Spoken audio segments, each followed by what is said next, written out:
wrapping up Unit 8, our contract unit. And we spent some time last class looking at our offer to purchase and contract standard form 2T. And now we're just kind of going back and talking about some of those provisions. Again, I'm not asking you guys to read the whole contract yet. Eventually, you'll have to. If you want to work with buyers and sellers, you need to be familiar with the contract. So we're just easing you in and introducing you to some of the topics, some of the things that you might encounter. Basic contract law is going to address something called an assignment. So the question is, are contracts assignable? And I mean, I'll be honest, with basic contract law, a good contract is going to address whether it's assignable or not. So there is no right answer to that. Basic contract law, the contract itself has to address it. An assignment, if you're assigning something, you're transferring your rights and responsibilities. So you have these duties as a party to the contract, and if you assign them, you're transferring them to another party. If this helps with an assignment, the only thing that changes is the name of one of the parties. You're crossing out a name, putting in a new name, all the terms stay the same. I think a great example of an assignment is when a lender, the secondary market lender, purchases your loan. So remember, we originate our loan from the primary, and then after it's originated, then the secondary can purchase it. When the secondary purchase it, the borrower stays the same, the terms stay the same. Still a 30-year loan at this interest rate, at these terms, this payment, da da da da da. The only thing that changes is the name of one of the parties, and in that case, it would be the lender. So whether or not a contract is assignable, again, it needs to spell out. By the way, the two parties in the assignment are the assignor and the assignee. So you got the giver of the assignment and you got the receivee of the assignment. When it comes to standard form 2T, RR is standard form 2T? And the answer is, yeah, 2T can be assignable as long as we have written permission by both parties. So 2T spells out, could the buyer or seller transfer their rights to another party? And the answer in 2T is, yeah, as long as we have written permission to both parties. Again, you guys, if your buyer or seller want to assign their contract to another party, we got attorneys involved. We need to make sure that we're not trying to handle that. So whether or not contracts are assignable is something that we can see in contracts. 2T, yes, it is. Another question similar with contracts is about a novation. A novation is substituting a new contract for an old one or an existing one. With novation, that's Latin for new. So when you see novation, for whatever reason, we're replacing this contract with a new one. Maybe we've changed the parties, maybe we've changed terms, maybe we've come to a new agreement. Various reasons could have caused us to have a novation. Let's go back in time. Some of you may not remember this, but once upon a time ago, we sent paperwork back and forth over a fax machine. And if I faxed you an offer, you would receive it, you would take it off the fax machine. If your parties had changes, you would make changes on the paper, cross it out, initial, make the change, have everybody initial and date it, and then you'd fax it back to me. Bless you. I would make changes, and then I'd fax it back to you, back and forth, back and forth. Who remembers the fax? Who also remembers with the fax that after enough trips back and forth, it loses its quality, and after a while it becomes smudgy and you can't read it. Nothing makes sense. That was the beauty of the fax, right? So in that situation, the answer was, once we have an agreement on a smudgy fax that nobody can make out, let's do a novation. Let's substitute a new contract, one that we can read, for the one that we've sent back and forth. And that would apply if you're doing any pen and paper.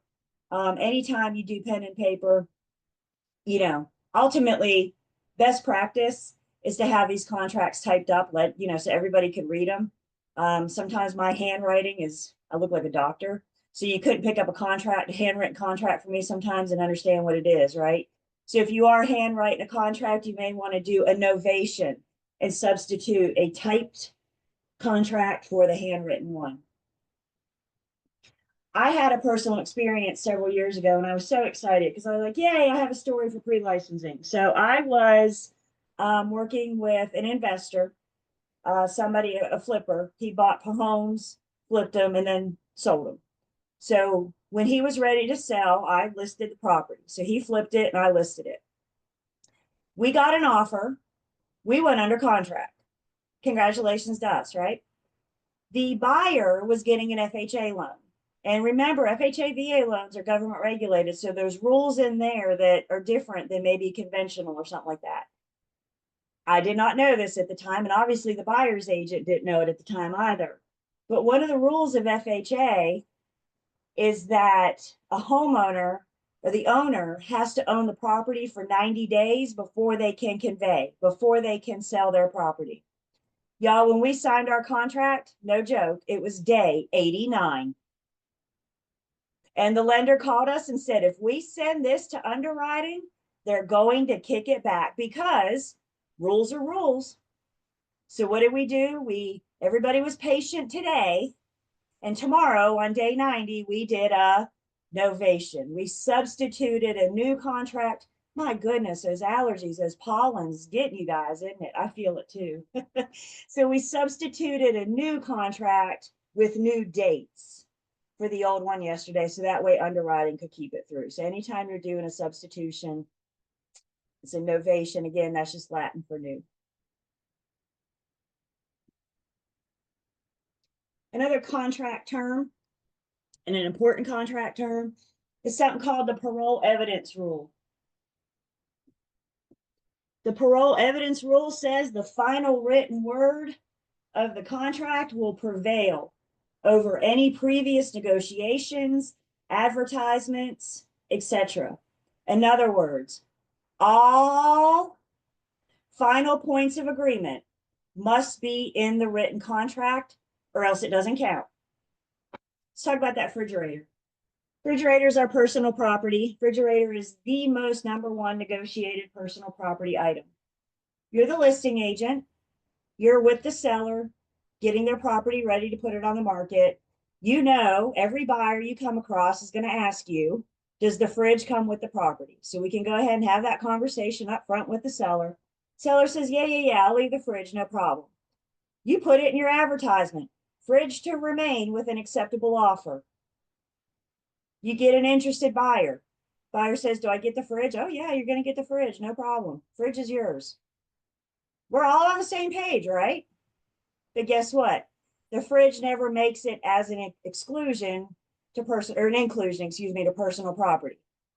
If it never made the contract, even though we agreed to it verbally and it was in my advertisement, it didn't make the contract. Per the parole evidence rule, is the seller legally obligated to leave the fridge?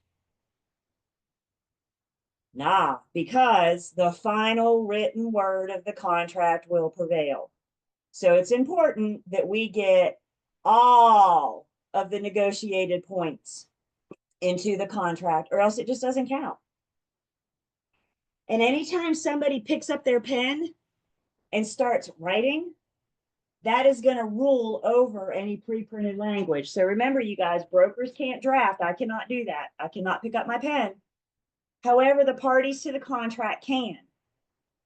And that's why we say just because you can doesn't always mean that you should. So when they pick that pen up, we really need to encourage them to talk to their attorney to make sure that they understand the legal ramifications.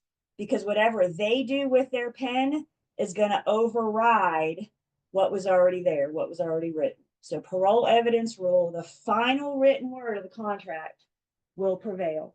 Questions on that?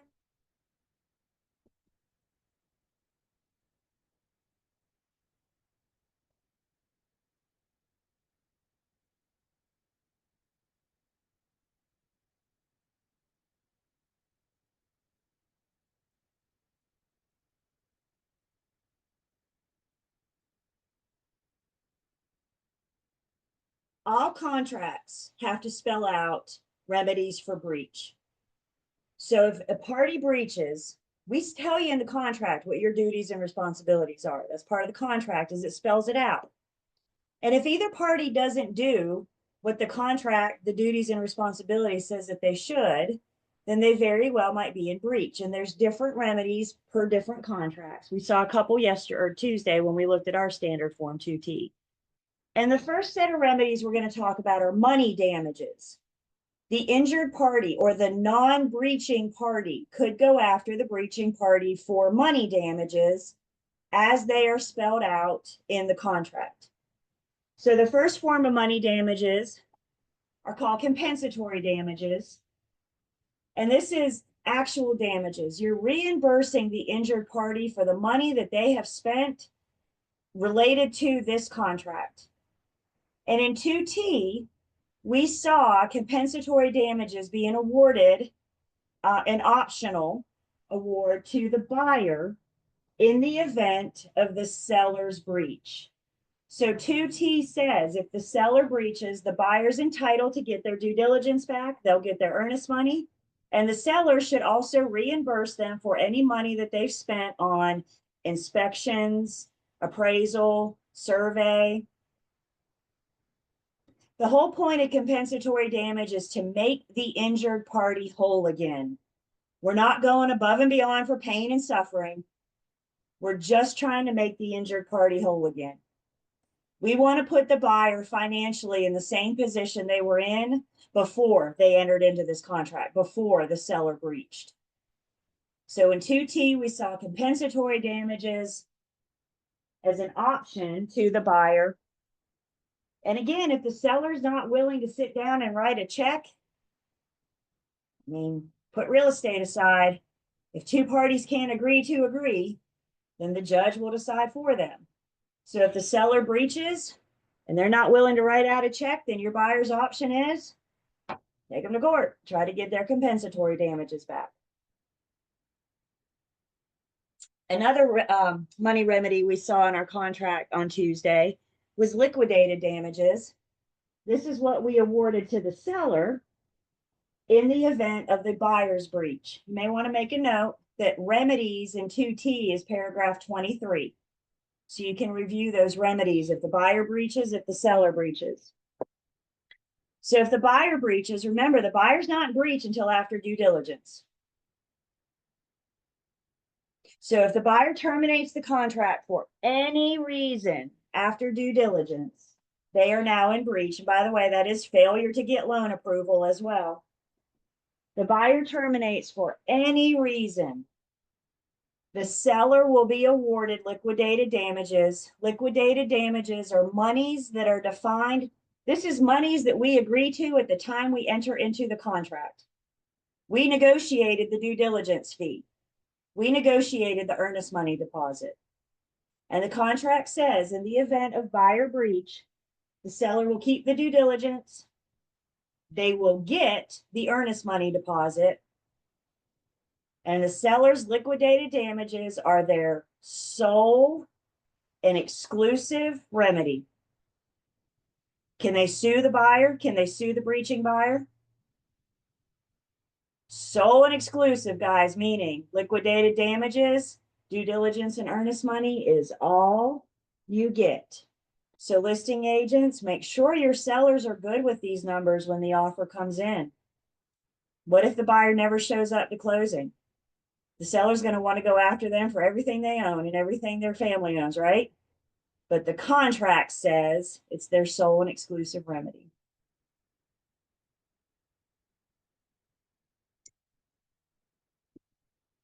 Another money damage that we didn't see spelled out in the contract is one of those implied money damages.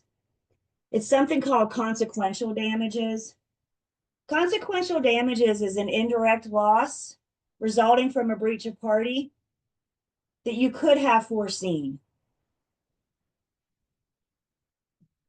Like if you breach, there's a good possibility that you could get sued, which means you have attorney's fees. If you're sued and you have attorney's fees, those would be your consequential damages. You should have been able to foresee that your actions of breaching could have led to a lawsuit with indirect damages. Another thing the contract 2T specifically tells us is that the buyer is financially responsible for any damage that their home inspector, any of their inspectors may cause. So if the home inspector goes and damages the property, the buyer's on the hook for that. Contract spells that out. That would be an example of consequential damages. It's an indirect loss. And again, if the buyer's not willing to sit down and write out a check, then the seller can take the buyer to court to remedy. So 3 money damages, 2 that we do see in 2T. The other one, again, is kind of implied. But there's other remedies as well. It's not just all money remedies.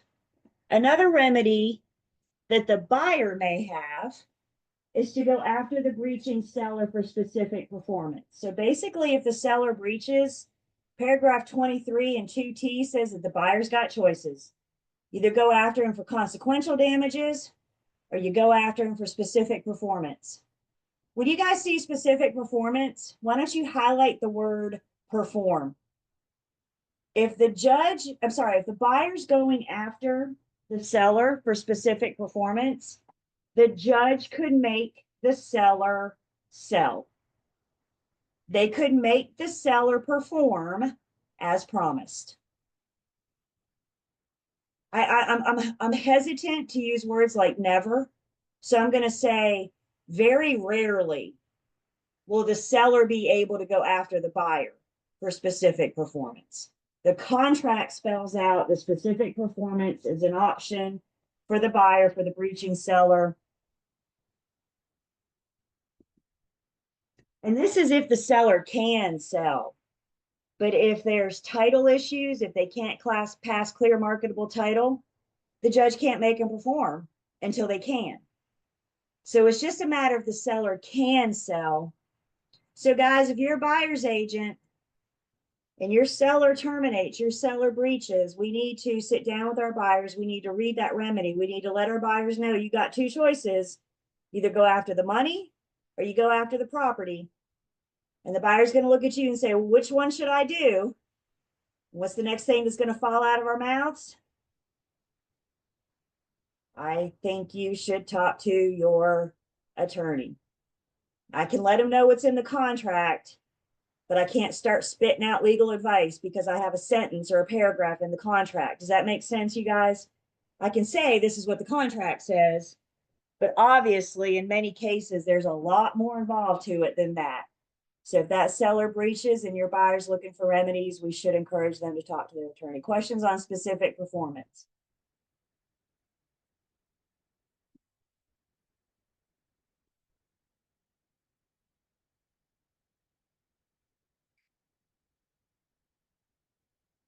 The other remedy we have, let's see, I don't even have my chat up. Hang on, you guys talking to me? Okay, cool. The other remedy we have is a rescission. If somebody rescinds their contract, they're taking it back. If you put down any deposits or fees, you'll get your money back.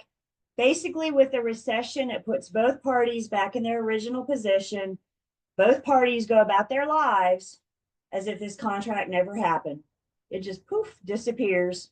Monies are returned. Nobody is out anything. We talked about a couple rescissions back in Unit 2, and you guys can show me. How many days in a timeshare does the buyer have to rescind their contract? How many days in a timeshare? Yep. 5 days in a timeshare. So you enter into a timeshare contract, the buyer has 5 days to rescind their contract, meaning they can take it back and they will get their deposit back. 5 days in a timeshare. All right, that was fun. How many days does the buyer have to rescind their contract for a new construction condominium?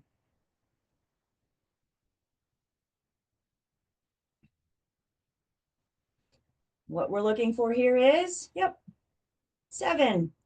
7 days in a new construction condominium. Again, I take my contract back, I get my deposit back, and we both go about our lives as if this never happened. This is between me, you, and the universe at this point. The other rescission we have is in the event that the seller fails to deliver the RPODs or the MOG, the contract gives the buyer a 3-day rescission for failure to receive the seller disclosures. 3-day rescissions for failure to receive the RPODs or the MOG.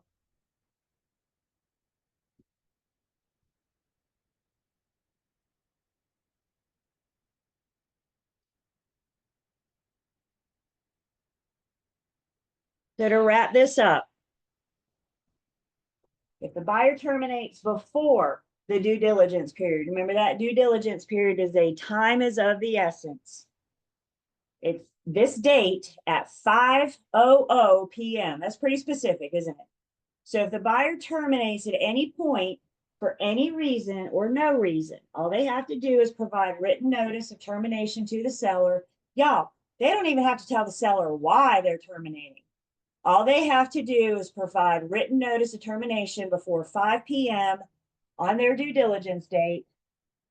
And as long as they do that, the buyer has exercised their right to terminate. The seller will keep the due diligence fee, and the buyer will get their earnest money back. Buyer's agents, we want to have as many of our inspections and investigations done while we're still in due diligence. We're going to talk a little bit more about that process when we get to Unit 11. But we want them to have as much of this finished while we're still in due diligence as they can. Because remember, the whole point is for the buyer to decide, now knowing what I know, do I want to move forward with or terminate this transaction? And I know you guys just hearing this, there's a lot of concern. Well, that's not fair. The buyer doesn't get due diligence back. Guys, let's think this through. They're going to get their earnest money back. Yes, they will lose the due diligence fee because there is no such thing as a free look, right? The seller's got to have something in this game as well.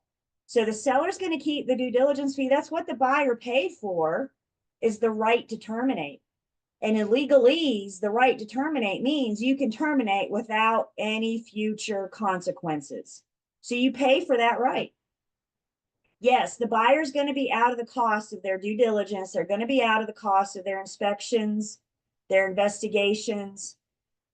But in some cases, after learning what they can about the property and seeing those costs for repairs add up, the buyer may decide that walking away from that money, walking away from the property, is better than being stuck with it.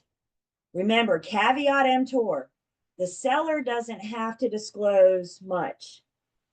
Do you feel comfortable buying a property without knowing anything else about it? Anything at all? And so this is the buyer's opportunity.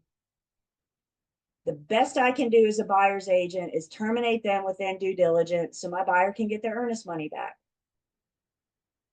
If the buyer terminates for any reason after due diligence, failure to get loan approval, change of heart, whatever, now the seller's going to get keep the due diligence. They're going to get the earnest money. Now the buyer is in breach, and the seller's going to be awarded their liquidated damages.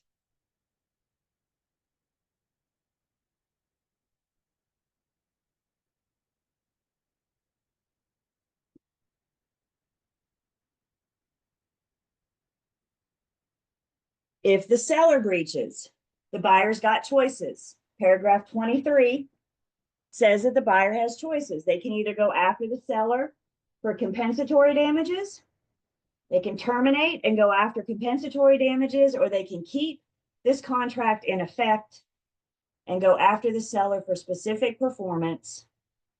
Again, your buyer's going to look at you and say, well, what should I do? I think you should talk to your attorney.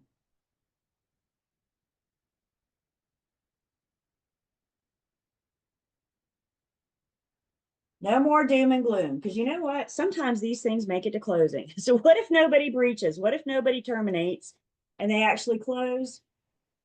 Your buyer's going to be credited back their earnest money and their due diligence fee. If we make it to closing, this is not lost money. So we saw in the contract, we had $100,000 purchase price. We deducted, I think it was 500 due diligence and 1,000 earnest money. So now how much does your buyer owe? 98,500. So it's credited back to them if we make it to closing. It's money that we've already spent, so they don't need to spend it again. Questions?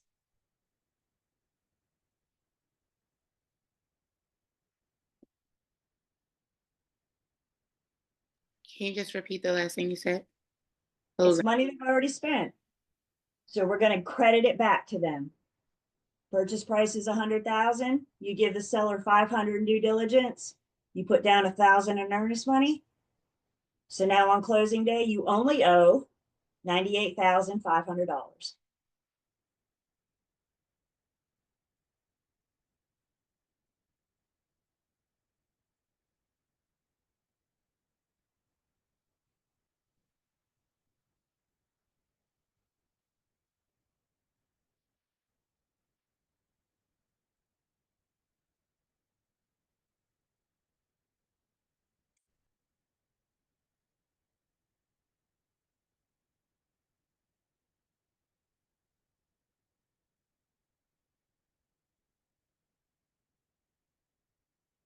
Good. Due diligence, earnest money, questions? Due diligence period. What was the due diligence period again? I know it's at 5 p.m., but what was the period again? It's the buyer's opportunity. The date is actually, the period is negotiable. The date is get set, but the period is negotiable. The amount of time that we get for due diligence is negotiable. That's a blank we fill in. So is it a week? Is it 5 weeks? It's completely between the parties. That's what I thought. Okay. Buyer's agents, I need you to make sure that all the buyers, inspectors, and lenders and everybody has time to get in within due diligence. If you've worked with a lender a couple times, you get a pretty good idea of their turnaround time. But if you've never worked with this lender before, we need to pick up the phone and call them and ask them, how much time do you need? And the various markets. The busier I am, the busier my home inspector is, right? If I'm not busy, my home inspector is not as busy. So there's lots of variations in there, which is why it's negotiable. Okay, yeah, that was when you were saying like in the summertime, springtime, because we sell. So it might take a month or so, where versus the wintertime might take 2 days. Gotcha. Yep. It's going to depend on the market. You know, a couple years ago in a seller's market, the shortest amount of time of due diligence you had, the better you look to the seller. We're swinging back to a buyer's market. So you know what we're going to see buyers getting? More time.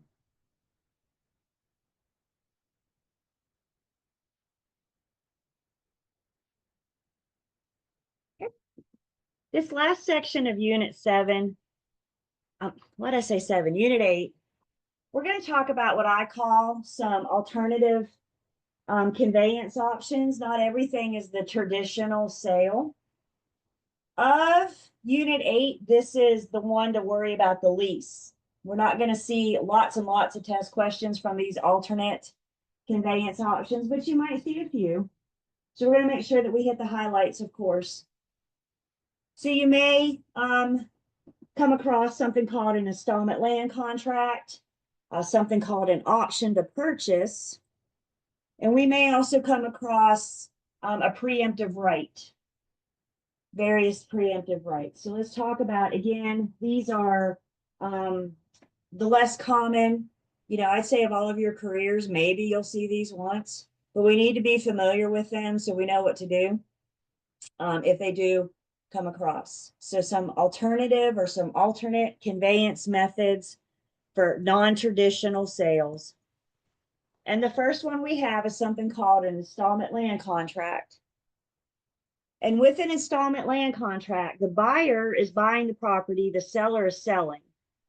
And the buyer is paying the purchase price, but they're not doing it in one lump sum. They're doing it in installments. The buyer's going to make payments to the seller.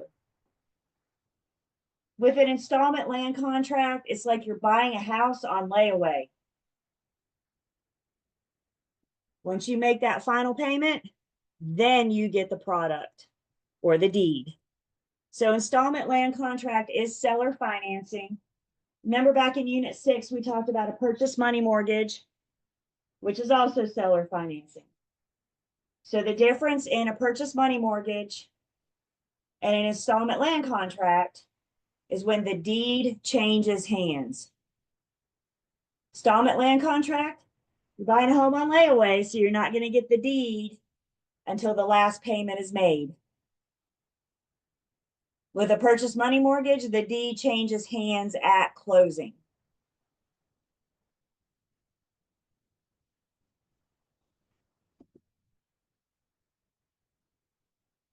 So an installment land contract is the most similar to financing with a lender. The seller's just acting like the lender. So with an installment land contract, the parties, the vendor is the seller, the giver of the installment land contract, the vendee, the buyers, the receivee. That seller is going to keep legal title until the last payment is made. The seller gets to keep the deed in their name until that last payment is made. The buyer gets equitable title. And just like having a loan through a lender, equitable title gives you the right to live there. It gives you permission, possession. You can do everything you want to on that property as if you owned it outright, but you don't yet. Somebody else, in this case, the seller, still has the legal title. Yeah, Houston, good morning. Good morning. So on the installment land contract, is it like a balloon loan for like, can the seller set it up? Like they make payments of like $800 a month, and then in 7 years it matures, and it's like a $36,000 payment at the end. So can It's all negotiable. Yep, it's all negotiable. So we could set it up that way, Houston. We could say X amount for however many months, right? The seller's going to charge an interest rate, right? It's all going to be negotiable. like Oftentimes with these sellers, because sellers are pretty much taking on the risk as the lender, and the seller's not as big as like Movement Mortgage. So interest rates, we can expect interest rates to be a little bit higher with these. But yeah, if we want to negotiate and having a balloon payment after 3 years, then absolutely. Yep. Thank you. Yep.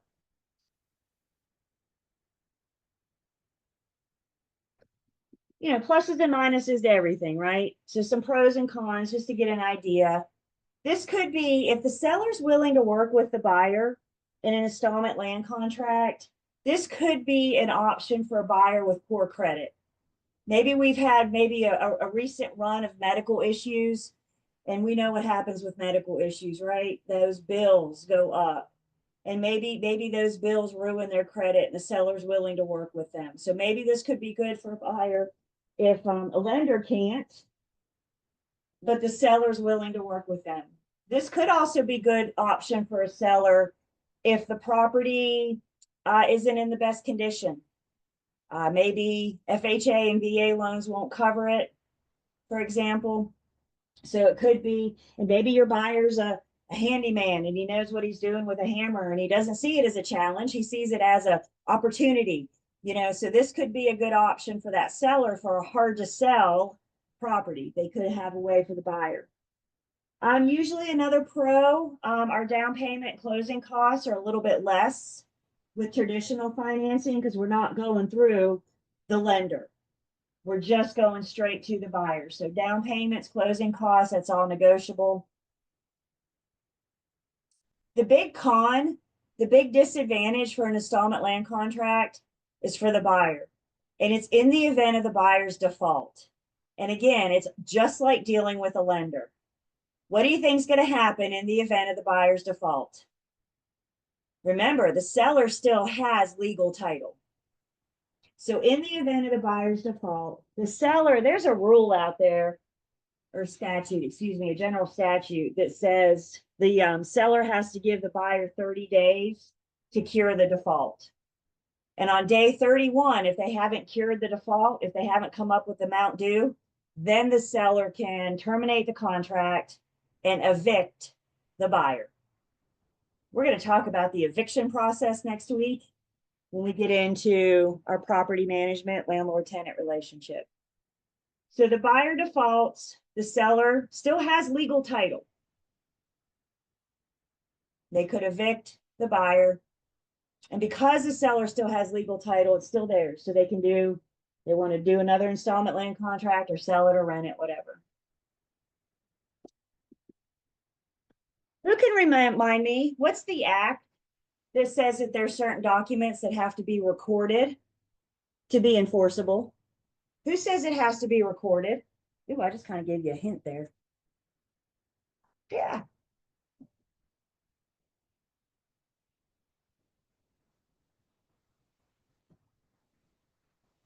Anybody else? Close. We're looking for our old buddy Connor. Remember Connor? The Connor Act says there are certain documents that have to be recorded. And why do we record them? So that they are enforceable. So the Connor Act says installment land contracts have to be recorded. It protects both buyer and seller. This thing is recorded, so if the shady seller goes to sell it out from underneath the buyer, that buyer's closing attorney is going to find it. Little red flag is going to go up and they're going to have to address it. So Connor says it's got to be recorded.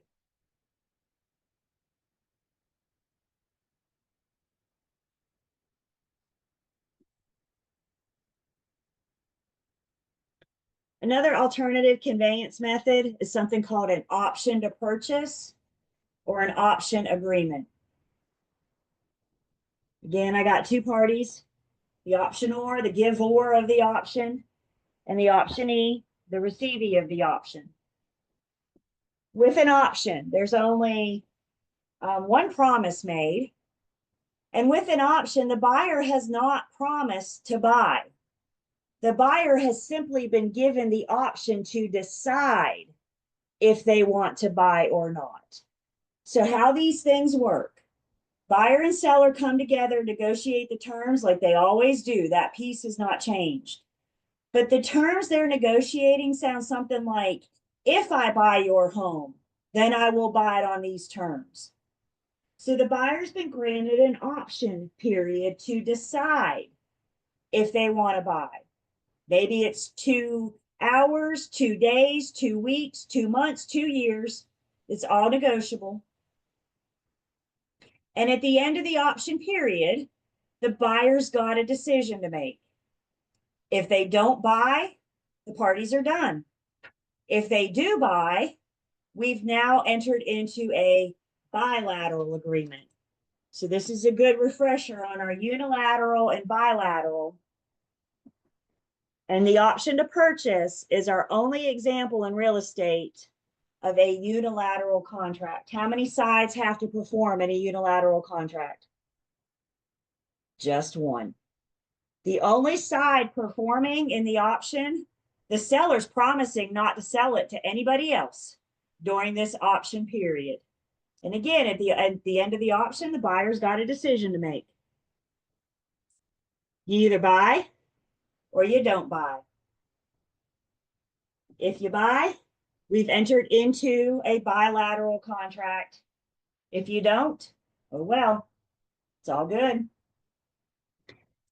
And again, all the terms are agreed to up front. I think where we see a good example of where we might see an option to purchase, let's go into the commercial world for a second. And let's say you've been hired by Corporate USA to help them find a new warehouse. Let's go up to the mountains with Jacob. So we're going to go find a new warehouse up in Asheville. And maybe you go up to Asheville and you find 2 or 3 good warehouses that meet your client's needs. But y'all, commercial inspections and investigations are different. It's a longer process. It's more in depth. You know, it's not a 45-day close with commercial, not going to happen. Maybe I need 6 months to explore these 3 warehouses to figure out which one's going to be the best fit for my principal. So I attempt to enter into an option to purchase with all 3 of those. And hopefully by the end of the option period, we will have 1 to buy and 2 that we won't. But I'm not locked in. I'm not legally obligated to buy anybody unless that option period moves forward into a bilateral agreement.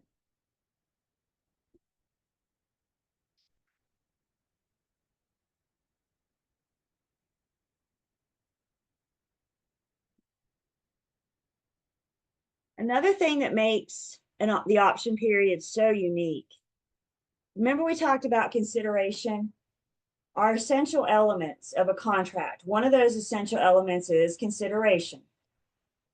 So we need at least one form of consideration, but something that makes an option to purchase unique is we actually have two forms of consideration.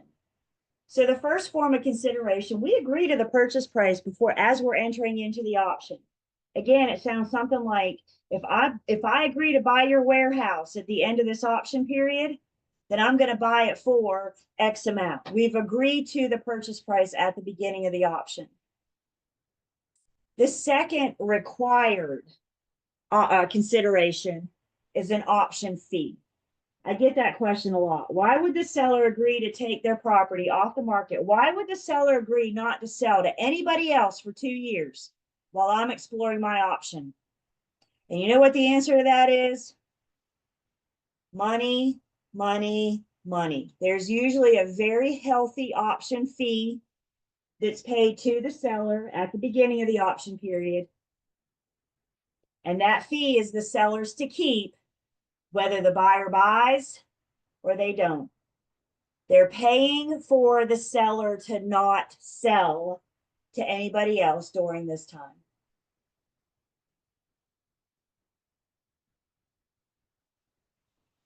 Somebody says similar to due diligence period.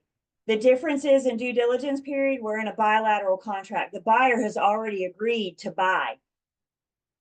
So is it similar? Yes. But there's that very definitive difference because it's a unilateral contract. The buyer's not agreed to buy yet.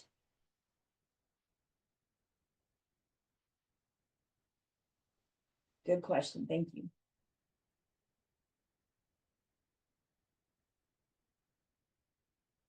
Pros and cons to everything. Options are no different. So some advantages to the option, it locks the price in. Once we agree to the terms, we're in. And the buyer knows going through this process of deciding if they want to buy or not, they know if I buy, these are the terms that I've decided to buy. Could we enter into round 2 of negotiations? Could the buyer offer to pay a different purchase price after their inspections? Sure. Does the seller have to agree to negotiate? No, we've already agreed to the terms. Y'all, the worst that can happen if you ask, the worst they can do is say no. So it locks the price in, it locks the terms in because we've agreed to all those terms up front. So the option might reduce the risk for the buyer because they have, they're not committed. They're not committed to purchase until the end of the option period. Cons for both parties. The seller's got to wait. I hate to say they're stuck, but let's be honest. The seller's stuck. Once they enter into this option, like I said, the only promise made is I, the optionor, will not sell my property to anybody for this period of time, for this option period. So the seller's got to wait. And then if the buyer doesn't buy, they're not going to get that option fee back. That option fee is non-refundable. The seller's got to have something for agreeing not to sell. That's only fair, right? I went into this option with you. I'm going to lock me down for 6 months. Don't I deserve some money? And that's what that option fee is about.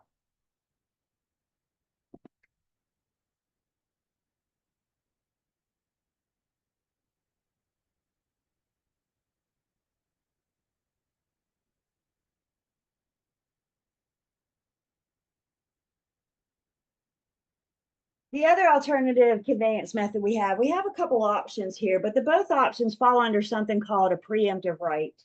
So before we look at the two choices here, let's back up and just define what a preemptive right is. And the parties that enter into a preemptive right, it's a contractual agreement that gives the party with the preemptive right the first chance to buy. You're contractually putting yourself in line to be the first person to buy. So maybe the seller doesn't want to sell now, but when they do decide to sell, you want to be first. So I have two different preemptive rights. The first preemptive right is the right of first refusal. And what the right of first refusal says, if you have a right of first refusal, if the owner of the property gets a legitimate bona fide offer, the owner cannot respond to that offer until they come to you first, giving you the opportunity to match or beat that preemptive offer. So maybe the seller, they don't want to sell, or maybe they don't want to sell yet. And you think you want this property, you don't want somebody else to get it. We enter into a right of first refusal, which means they have to come to you first. And if you can match or beat the offer, you won because you have a preemptive right. So the other buyer has to wait. They have to wait to see if that contractual party wants to purchase.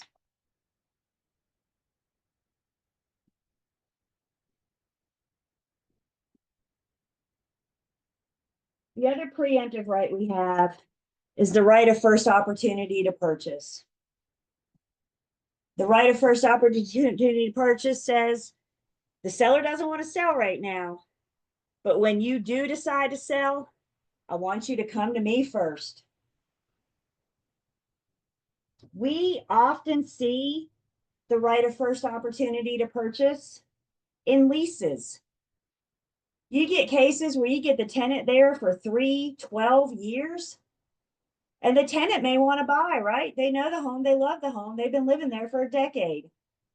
But maybe the landlord doesn't want to sell just yet because, they're collecting rent, they're making money. A right of first opportunity to purchase would give the tenant that when or if the landlord decides to sell, the right of first opportunity to purchase says that they must approach the tenant first. And if the parties can't come to terms, if the tenant won't buy, then the owner can make it available to other buyers. But they have to come. You're the first one in line. They have to come to you first. So again, just a basic understanding, you guys. We don't come across these often, but just to know enough to know that if we do come across them, we need to investigate. We need to learn a little bit more. And we may need to get attorneys involved. With all of those that we just talked about, the installment land contract, the option to purchase, and our preemptive rights, guess what? We do not have forms for those. I got forms for just about everything else, but guess what? I don't have forms for any of these. So we got attorneys involved anyway. The reason we don't have pre-printed forms is because all the terms are so fluid. They're all so negotiable. There's no standard agreement. So if the parties are going to enter into any of these, then we're going to have an attorney draft up the legalities of it and then the specifics between the buyer and the seller.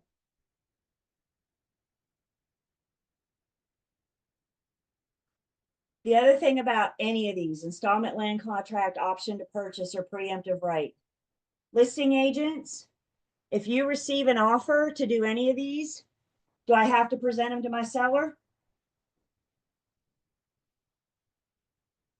You shake your heads, yes or no. I receive an offer to do an installment land contract. Do I have to present it to my seller? Yes. Why? Which offers do I present? All of them. Is an offer to do an installment land contract an offer? Is an offer to do a preemptive right an offer? Do I have to present it? But Julie, what if I don't want to deal with it? What if I don't want to deal with the seller agreeing to do an installment land contract and I may not get commission for 3 years until it closes? Remember, you guys, agency ain't about you. Please always remember that. It's easy to try to make it about us, but guess what? It's not. It's about what's doing best for our clients. And as a special agent, can I make decisions on their behalf? No. We present all offers. Questions?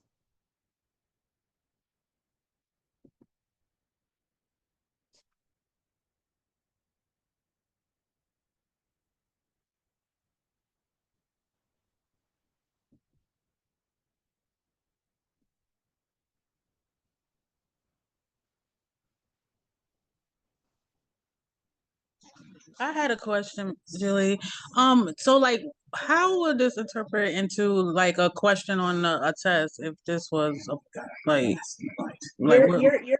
Your buyer wants the opportunity to explore a property to purchase. What kind of contract, what kind of agreement would they enter into? Okay, okay, Your buyer can't get financing, but the seller's willing to finance for them. What type of agreement might they enter into? okay. Thank you. Remember those practice questions and learn test pass, you guys. The best way to prepare for your exam in a couple weeks is to take practice exams.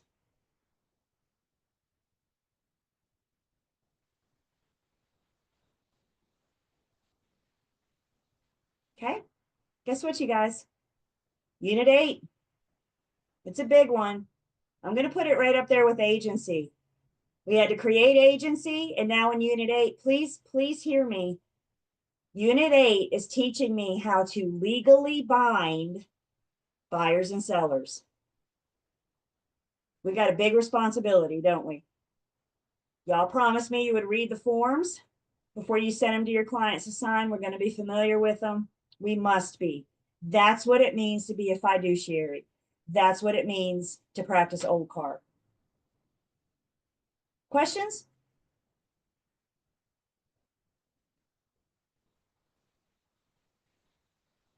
All right. Let's take 10. We come back. Unit 10.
Welcome back.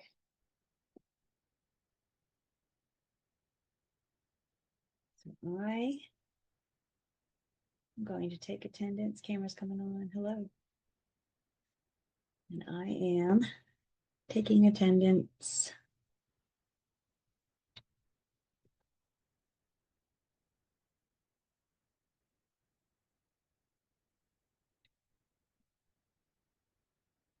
And we're getting closer and closer to closing. Unit 11, we get to go to closing, one of my favorites. Just, cause. So before we get to closing though, we need to talk a little bit more about conveyance of property. So this unit, I loosely call this our closing attorneys unit, kind of talking a little bit more about their responsibilities, what they do to get the parties ready for closing. So loosely wearing our closing attorney's hat as we go through this unit. So we're going to start with talking about different methods of transferring title. We're going to talk about deeds in this unit. We're going to talk about different types of deeds, and we're also going to talk about the essential elements of a valid deed and the non-essential elements of a valid deed. Like I said, we're going to talk about the different types of deeds. And then we're going to talk about a charge to the seller at closing, something called excise tax. And we're going to talk about the one step that we need to do to calculate the excise tax for the seller. So first off, let's talk about how property changes hands. How do the parties convey property? When I say convey, what I'm saying is they're transferring. The deed is changing hands from one party to another. And generally speaking, deeds are either conveyed voluntarily or involuntarily. We're going to look at examples of each, talk about both. Alienation refers to separating yourself from the property. If you alienate yourself from the property, then you have separated yourself from the property. So if you voluntarily alienate yourself from the property, then you've done it on your own accord. You chose to convey your property. Involuntarily separating yourself would be like a court order, adverse possession, eminent domain, things like that. You separated yourself, but it was not your choosing. So specifically focusing just on voluntary alienation for now, usually if you voluntarily alienate or transfer your property, you're doing so via a deed. The deed is the tangible evidence of title. It's the actual piece of paper that shows that you are the owner of record. It shows that you have conveyed that property. The grantor is the giver of the deed. The grantee is the receivee of the deed. So the grantor is the seller. The grantee is the buyer.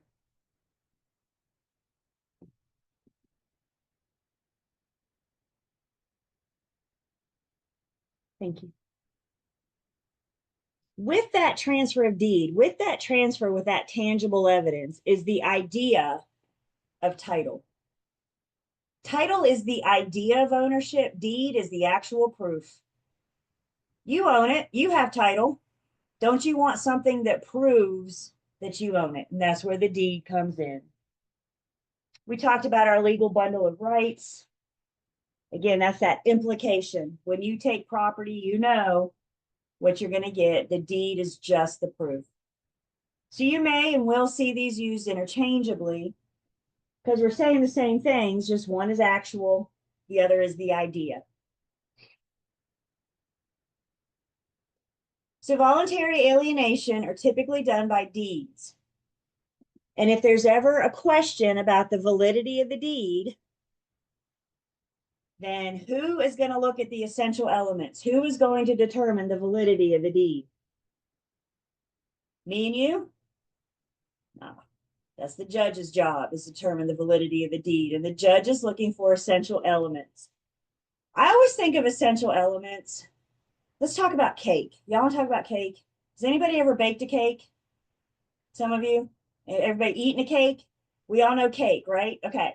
So we know with cake, you have to have certain ingredients, right? What do you need to bake a cake? You need flour, oil, an egg, water, right? Those are required ingredients to bake a cake.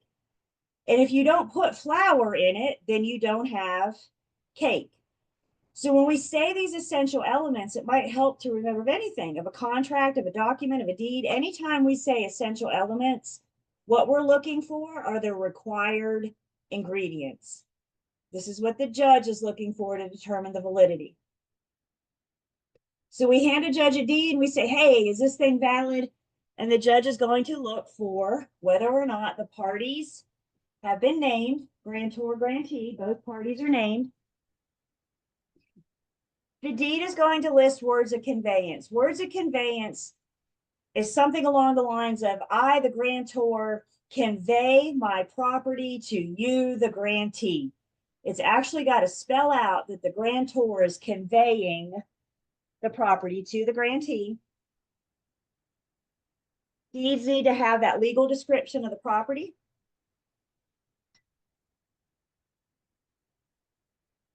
Deeds need to have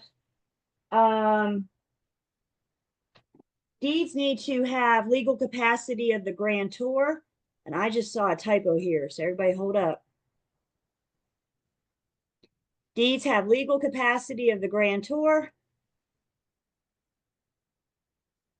Deeds are signed by the grantor and by the grantor only. Head bobs, everybody sees that correction on my screen. The grantor signs the deed. Head bobs, everybody hear me? Okay. The grantor signs the deed. The grantee does not have to sign the deed. What the grantee does is they accept it. And we have proof that they accepted it because deeds are recorded. Recording the deed proves that the grantee has accepted it. And then the deed has to be in writing, obviously, because the deed is the tangible proof, right? It's the actual evidence. If the title's the idea, the deed is the documentation, so we know that the deed is writing. Now, these are the essential elements. This is what the judge is looking for. Please note, even though we know that the grantee has to accept it, how they show it's accepted is because it's recorded. However, actually recordation of the deed is not an essential element. If you hand the judge a deed and say, hey, is this thing valid? They're not looking to see if it's recorded. They're just looking for proof that the grantee has accepted it. They could straight up ask them, did you accept this deed? So that gets me into the next. There's essential elements of a deed, and then there's non-essential elements of a deed. These are important, and they're often there, but this isn't necessarily what the judge is looking for.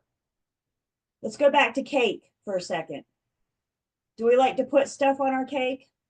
Icing and sprinkles and ice cream and strawberries, and doesn't that make the cake better?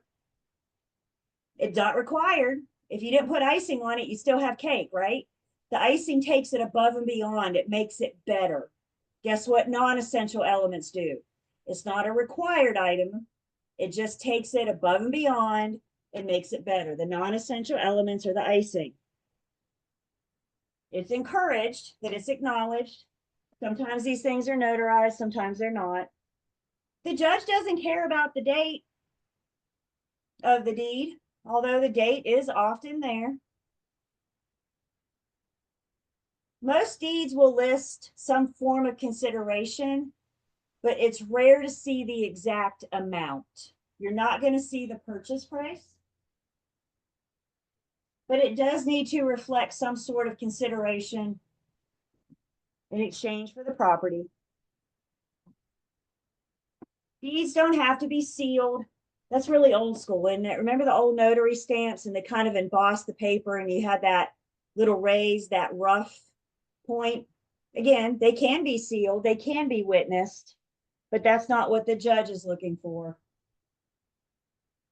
And although the judge does need to know that the grantee has accepted it, That's just an example of how they can prove that they've accepted it. Deeds don't have to be recorded to be valid. The recorded is the problem topic on this slide. You can have a valid deed that is not on record. Hand the judge a deed and they're not looking to see that it's recorded.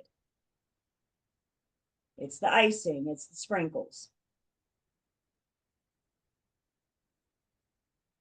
As we mentioned earlier, the judge isn't looking to see that the deed is recorded, but that's when Connor steps in and says, we're going to require deeds to be recorded so that they are enforceable. The whole reason we record deeds is not because of the validity of the document.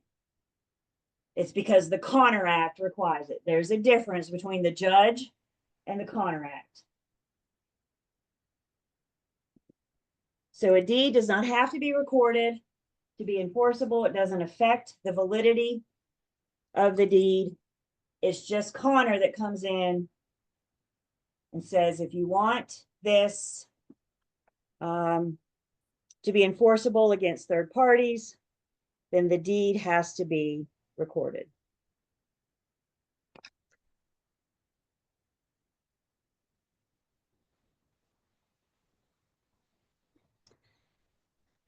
Connor often gets confused with the statute of frauds.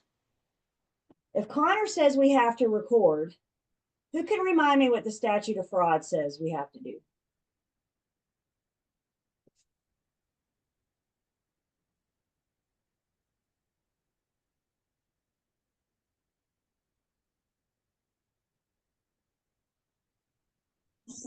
Tree of life. Has to go by the rules and regulate. Nearby are the fish, reptiles, birds. Go by the rules, but specifically, statute of fraud says it has to be what? In writing. It has to be in writing. Connor says it has to be recorded. Statute of fraud says it has to be in writing. Please write that down. Comparison, highlight it, dog ear. This is a problem topic. Both so that they're enforceable. Connor says there's certain documents that have to be in public record. Statute of fraud says there's certain documents that have to be in writing. And guess what? The two often run parallel.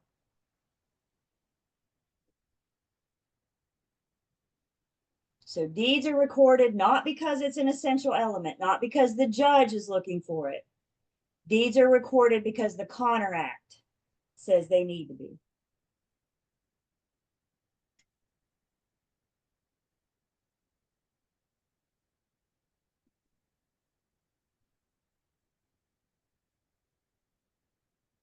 So, fun.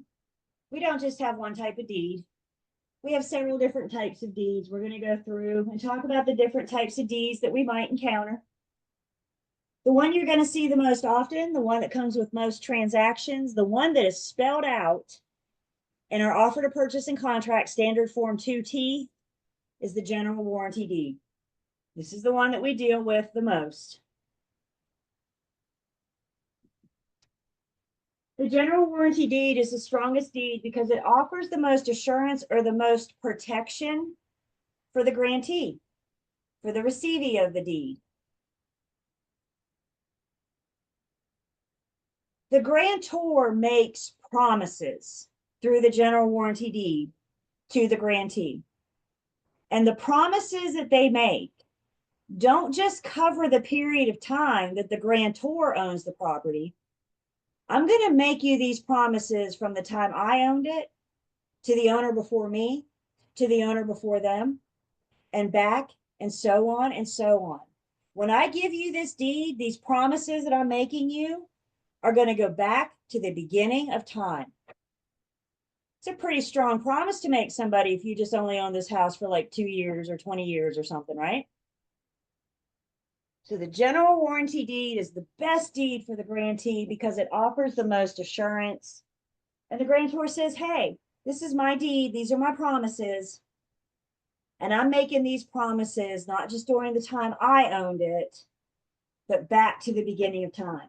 So what are these promises that the grantor makes? The grantor makes the promise a covenant of cession. The covenant of cession says that the grantor is the owner on record. They are the one that has the right to convey. It's mine, and I'm the one that has the legal right to give you my deed. There's a promise or a covenant against encumbrances, except those that might be on record. Remember, encumbrances, easements, encroachments, taxes, liens, all those things that encumber a property from Unit 2.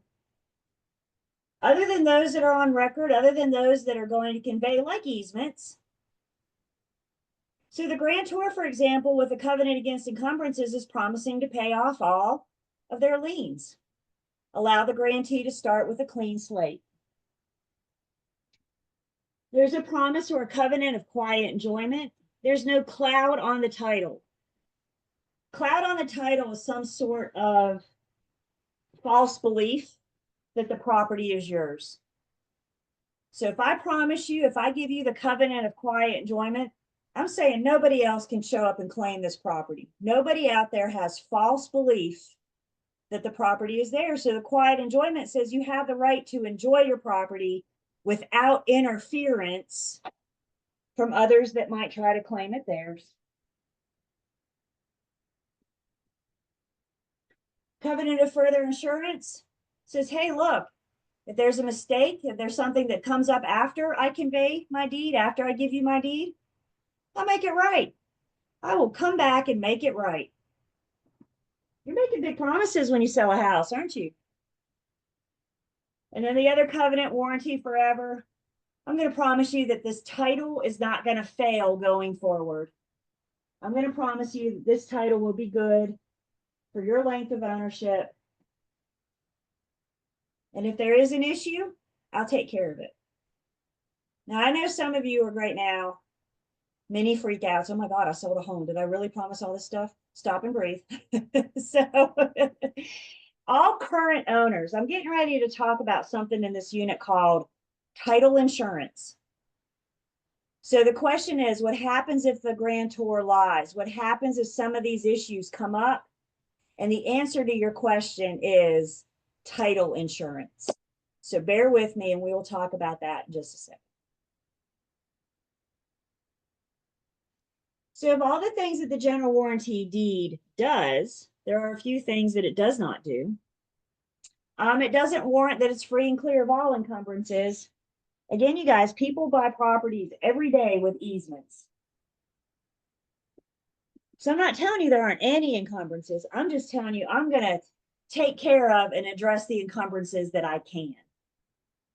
What if the property's in an HOA? It's going to be encumbered by the covenants. So it's not totally free and clear of encumbrances. I'm just telling you, I'm going to pay off those liens. I'm going to address those encumbrances that I can. And then the general warranty deed doesn't prove ownership. It doesn't identify, it tells you who the grantor is, but it doesn't prove that that is the one that can convey. That's the closing attorney's job.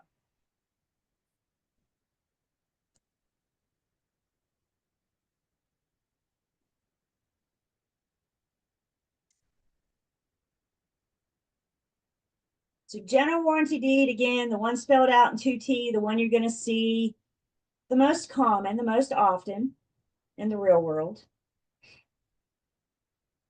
Another type of deed that you very well might bump into at some point is the special warranty deed.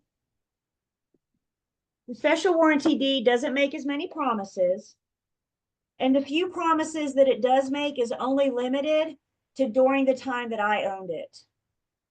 I'm not going to make promises about the previous owner or the owner before them or the owner before them. The only promises I'm making is during the time that I owned it. And usually where we see special warranty deeds is when the bank takes the property foreclosure. When they sell that property, they generally use a special warranty deed. So the bank is only taking responsibility during the time that they owned it. And the bank is going to promise, I didn't encumber it. If I did, I'll fix it. I'm going to address the things that happen to the deed, happen to the title, but only during my length of ownership. It doesn't have the promises and it doesn't go back to the beginning of time.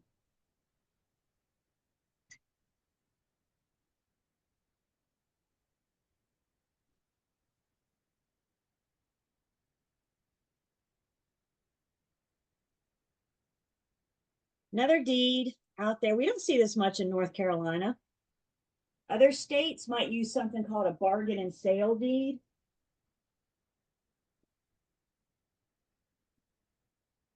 The next deed we're going to talk about is a quitclaim deed. We'll see that in a second, but the bargain and sale deed is most closely related to the quitclaim deed. There's a difference though. Bargain and sale deed is implied warranties only. Remember express versus implied?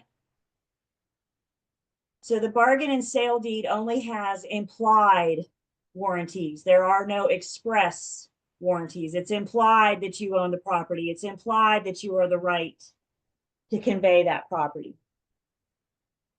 Not a very secure deed because it's implied.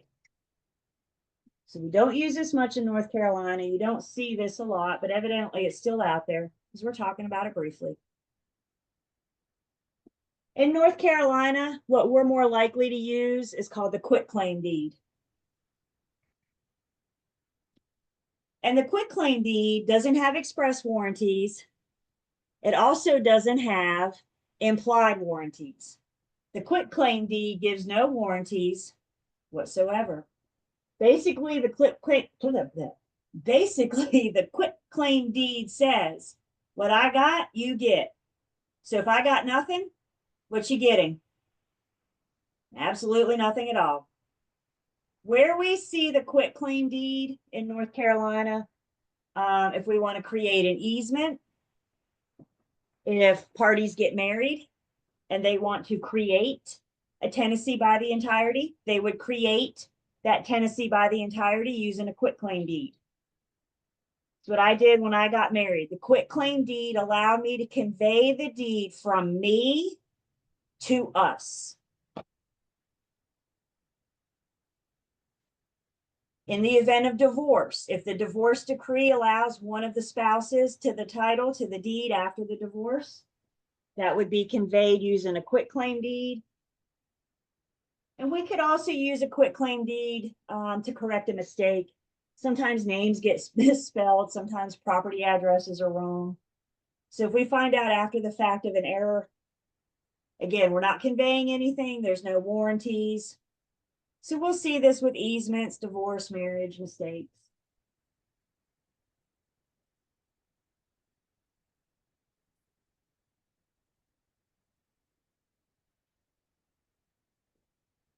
Another deed we'll see in North Carolina is the trustee's deed. The trustee's deed is used when the bank is taking the property via foreclosure. Remember, North Carolina, our deed of trust is a three-party instrument. We have the lender, we have the borrower, and we have the trustee. And the trustee is the attorney that's managing the affairs on behalf of the lender in the event of the borrower's default. And the deed they're going to use to take the property on behalf of the bank is the trustee's deed.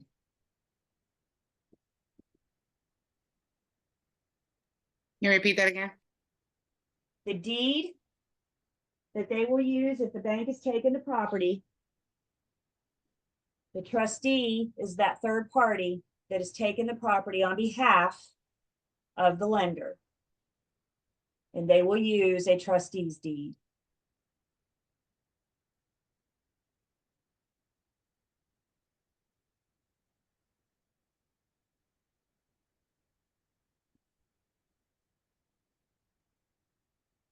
Another type of deed is the sheriff's deed. This is what we're going to use if the judge takes the property. Adverse possession, eminent domain.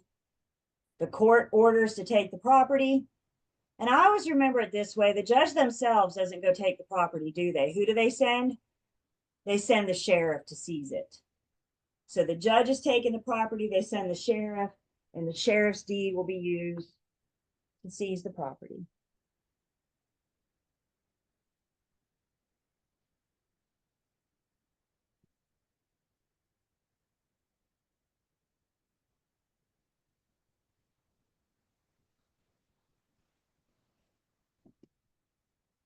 And then there's other special purpose deeds for certain situations, very specific situations.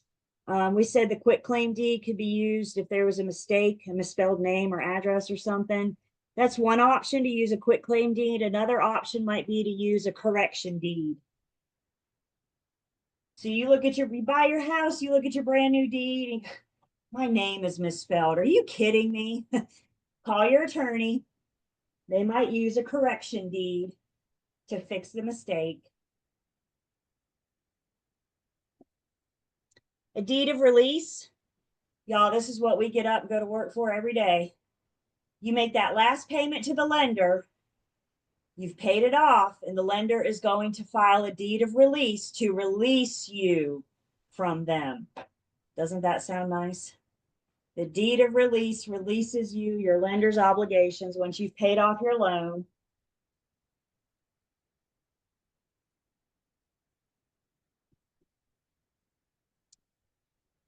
When a life estate is over, a surrender deed, the end of a life estate would use a surrender deed.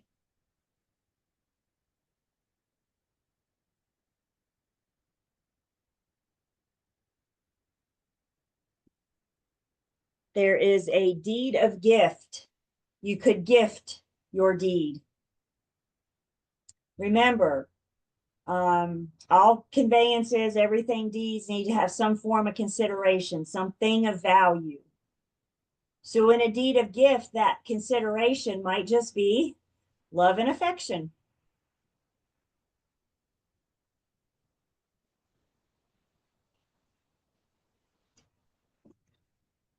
A timber deed, if somebody has the rights to come on your property and timber, harvest your timber, a timber deed could be used to grant them those rights.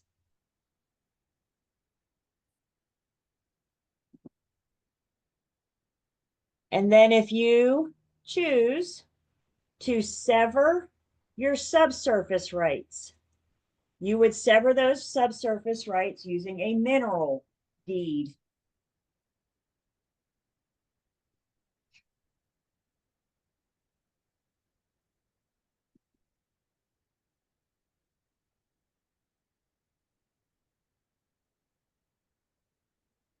Questions on the different types of deeds? I did. Yes, Jelly. For the, I just always wanted to know, like, so now that we at the timber deeds, is that what is going on? Like when they cutting down the trees and building more stuff and like land and different, like when they cutting the trees down, and is that what they're using the? Oh, It's either leased or it's deeded. okay. Wow. And if it's Wow. deeded, we would use a timber deed. Okay. Wow. Thank you. The questions on different types of deeds.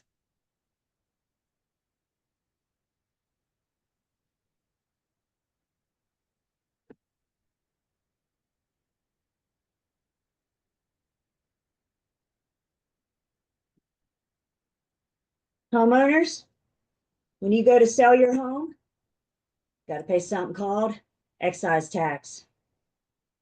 They tax you when you buy it. They tax you while you own it. And guess what? When you sell it, they got one more chance to tax you. And that last chance to tax you is called excise tax. So when you sell your property, part of my seller's closing costs will be their excise tax.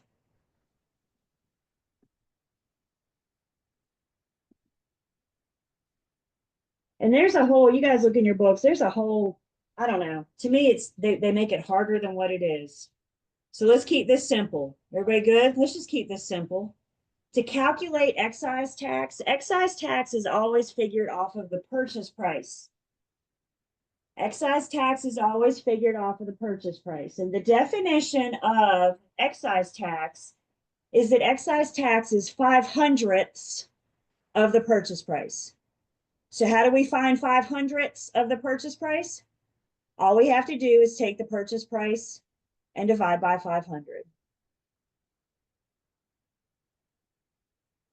Now here's the trick. Here's the key to excise tax. You're never going to have change. So when you take that purchase price and divide it by 500, if you have change, then we're always going to round up to the nearest whole dollar. And we always round up.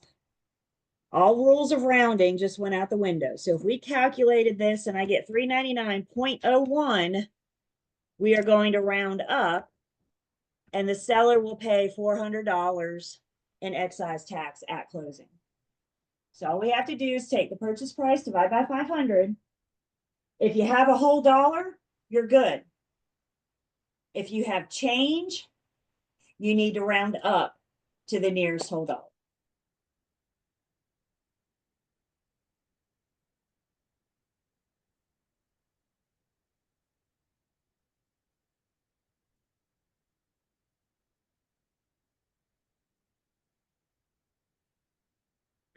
So tell me in a chat, how much excise tax will this seller be charged?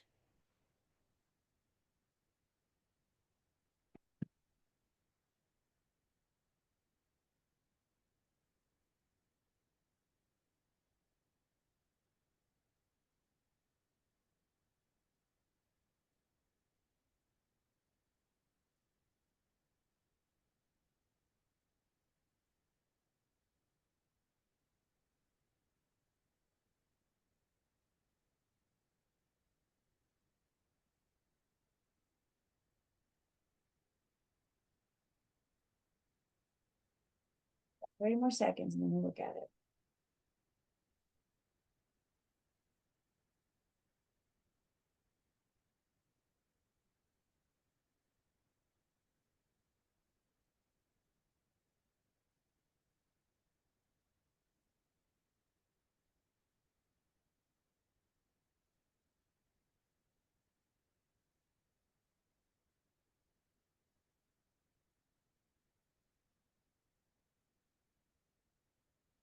All right, so I got a property listed at 350,000. I got an assessed value of 325,000 and it sells for 360,000. It's a whole bunch of information there, isn't it? What do I care about? And the only thing I care about, I don't care about the list price. I don't care what the tax value is. All I care about is the purchase price.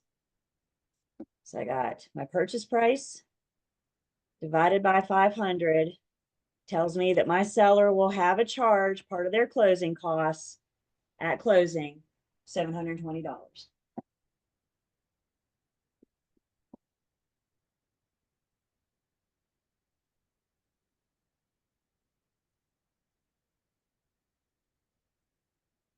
Questions?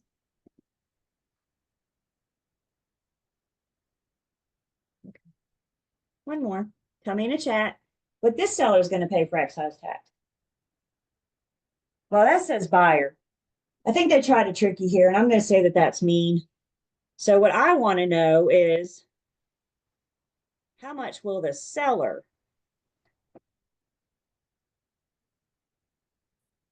That's just making sure we understand that the seller pays for it. How much will the seller pay in excise tax?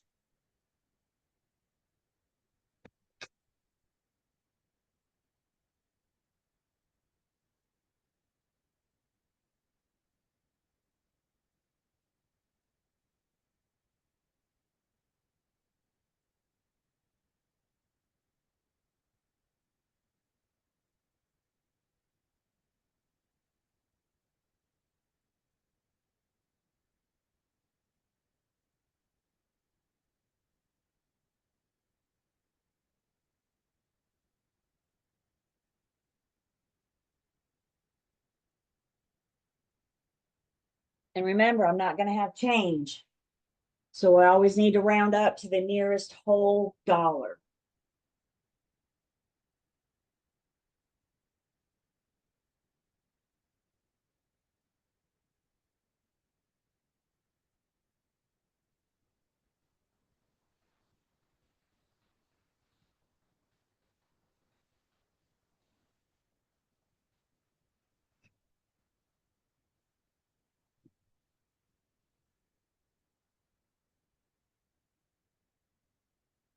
So now I got a property selling for 288,900. Seller's paying 3,000 in closing costs. I don't care about that because all I care about is the purchase price. So I got a purchase price of 288,900. We're going to divide by 500. And when I do that, I get $577.80. Anytime you're looking at excise tax, if you see change, stop.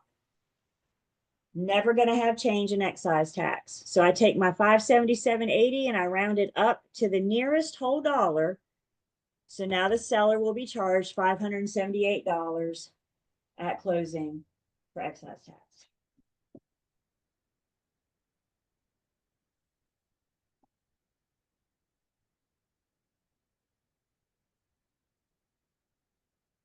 Questions?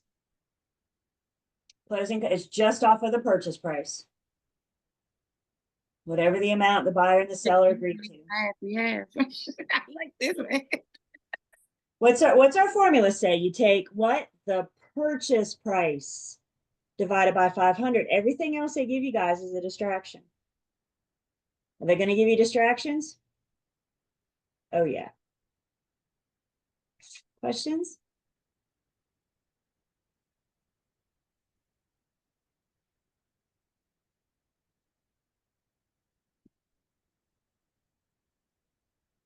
Nope, just the purchase price. Yep. Some counties in North Carolina, not all, but some counties in North Carolina may also charge a transfer tax. It's more common in other states in North Carolina, but you do have a few counties in North Carolina. And usually a transfer tax is paid by the buyer. Seeing it more common, seeing it more frequently in other states. And we don't even need to know how that's calculated. All we need to know is other states may charge the buyer a transfer tax.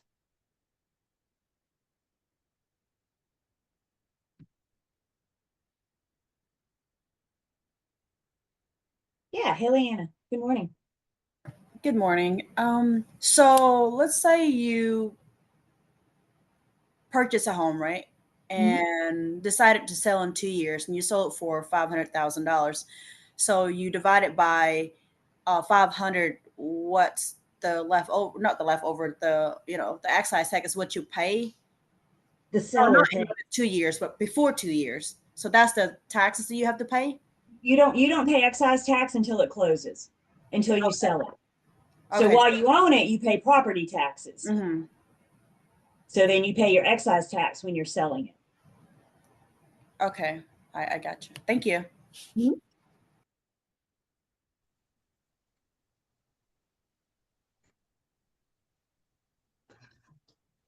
So Brittany. the excise tax, where it says round up, where in the book it shows 548.2, the rule of thumb of if it's above 5, you round up. If it's below, you leave it the same. It just automatically rounds up to the wholest dollar. You always round up. So this is the government that we're talking about here, you guys, Okay. right? They're going to want that extra dollar, right? So with excise tax, and it tells us, on page 152, take the sales price, divide it by 500, and then round up. Yeah, Brittany. And so you said that comes out, that the seller pays out at closing. So does that come out of their proceeds at the end? Yep. The seller also has closing costs. So this would be part of their closing costs. That would be that much less money that we're going to be able to put in their pocket.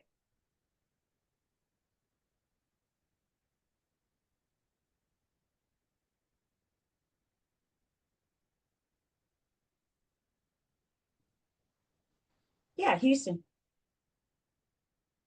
This might be like a national question, but like in California, is that what they just like issued as an excess tax, like for houses over $5 million?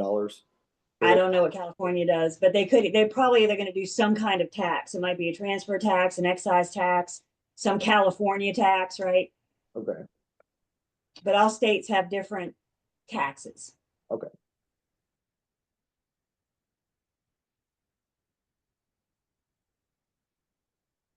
Okay. So voluntary alienation, you're separating yourself from your property. Voluntary alienation, you're doing so with a deed. So we just went over the different types of deeds that might be used with voluntary alienation. Another form of voluntary alienation is referred to as testate. Testate is referring to the last will and testament. When an individual passes away, their deed will voluntarily transfer to their heirs. Probate is the formal process of distributing the property after one's death. Probate can get very messy, lengthy, costly. Siblings used to get along until now they're arguing over mom and dad's property. It's amazing how it can rip families apart.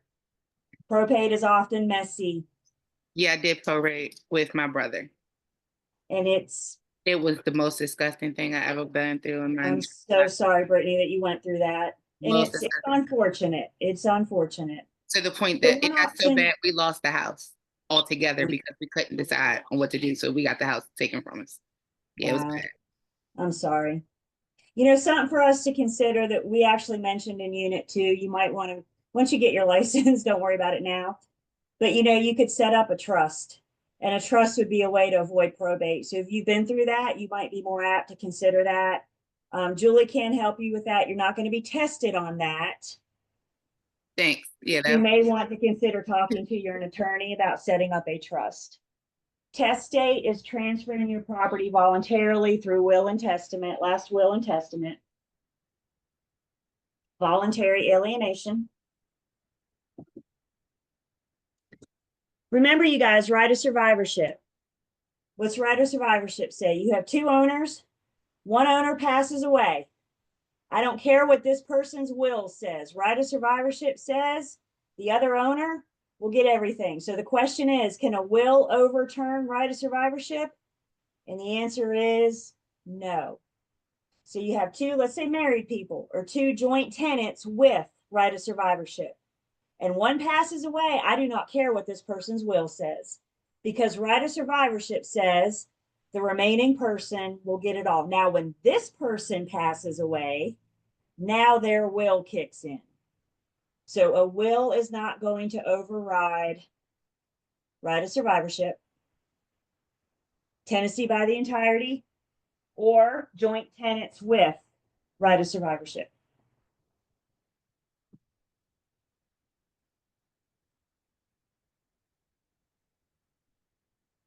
So testates passing away with a will, last will and testament. Individual might pass away intestate. Intestate, you have a will, but no heirs.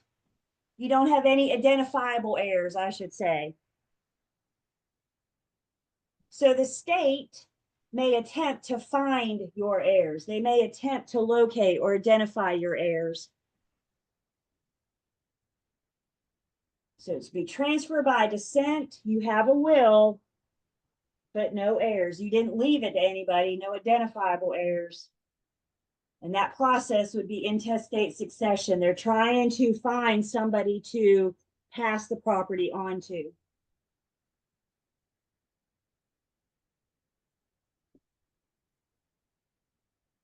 So if testate is a will and heirs, intestate is a will, no heirs. That means escheat, no will or heirs. The individual passes away with no will or heirs. And if somebody passes away escheat, the property will more than likely go to the state. What are they going to do with it? It depends. Can they use it? Can they sell it and profit from it? It's not a fun subject, but it's something that needs to be dealt with at some time.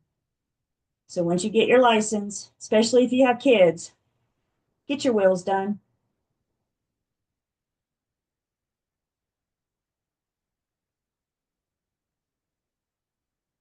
So testate, you have a will, you have heirs. Intestate, you have a will, but no heirs. Escheat, you got nothing. No will, no heirs. If the property goes escheat, this is involuntary alienation because the state's going to take it.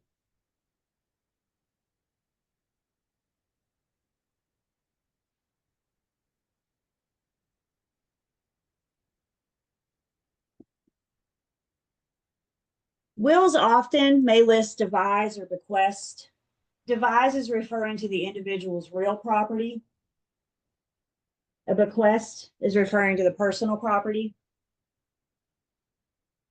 You may see these differences on the national section because in North Carolina, we just call devise personal property and real property. So devise, real property, bequest, personal property for your national section. In North Carolina, it's all just a devise. And again, it's dissecting, disseminating that will, that probate process.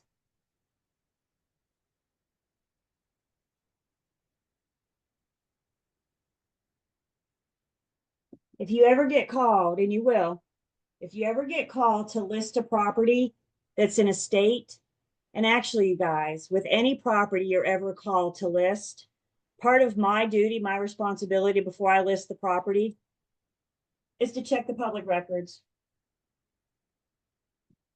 So I can verify who it is I need to talk to. Who is the one that needs to sign the contract? Who is the one that needs to sign the deed to convey it, or the ones? So while the attorney does the big deep dive in the public search that we're getting, or the public records that we're getting ready to talk about, looking in the public records is going to be part of my responsibility as a listing agent, again, to make sure I'm talking to all of the appropriate people that I need to. Buyer's agents, it's suggested that we look at deeds as well to make sure that when we're drafting up that legally binding contract, that we are including the names of all of the owners that have to convey. So you guys are going to be part of your onboarding, your new agent training. You're going to be learning how to search the public records. You're going to be learning where to go. It's county by county. And I'm going to tell you right now, every single county's register of deeds is different.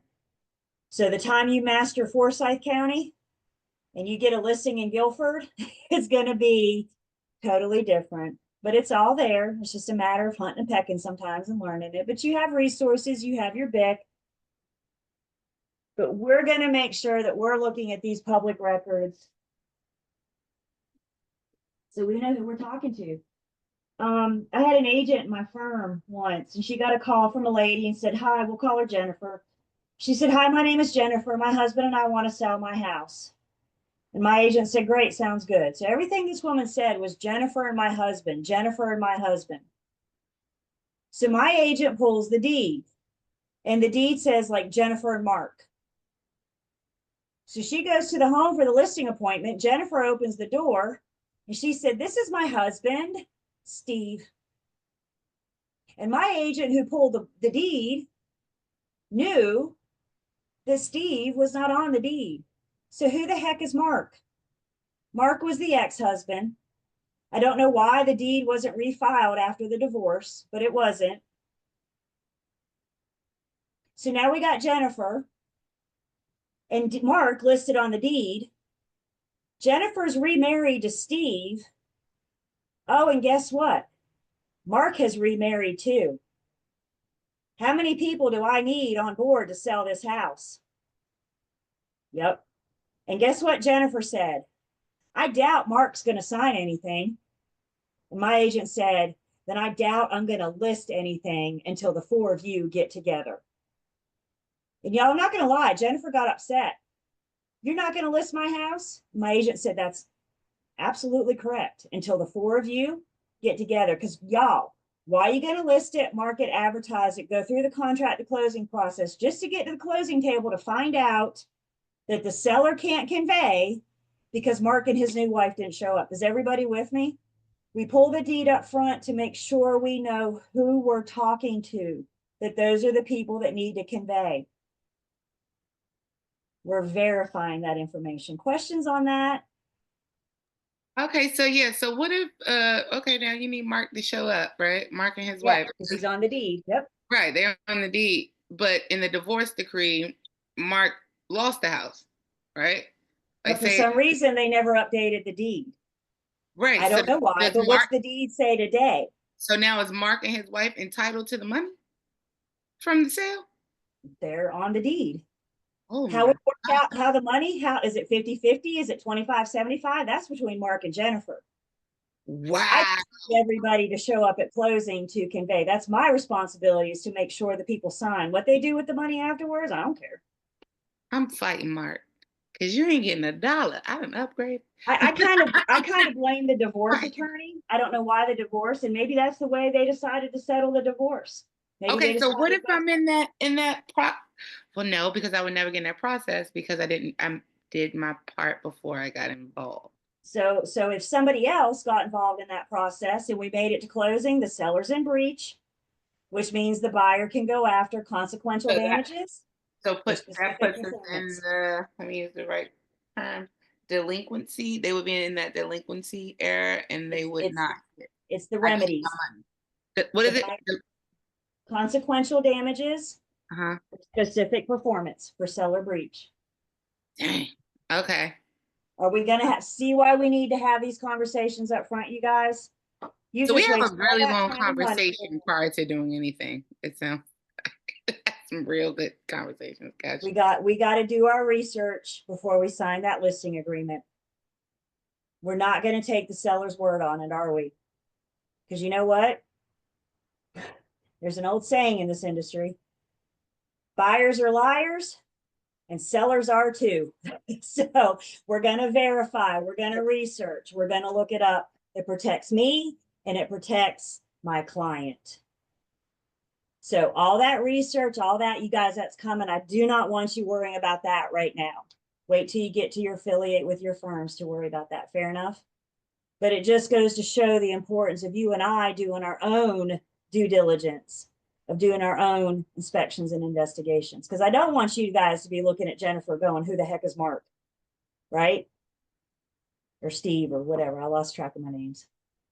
All right, you guys, it's break time. Let's go ahead and take 10. We come back, we're going to wrap up unit 10, get started on 11.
Welcome back.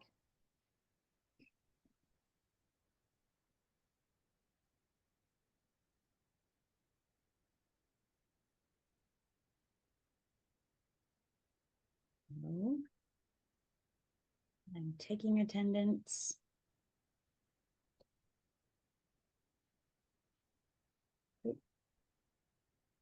Desiree, you're in.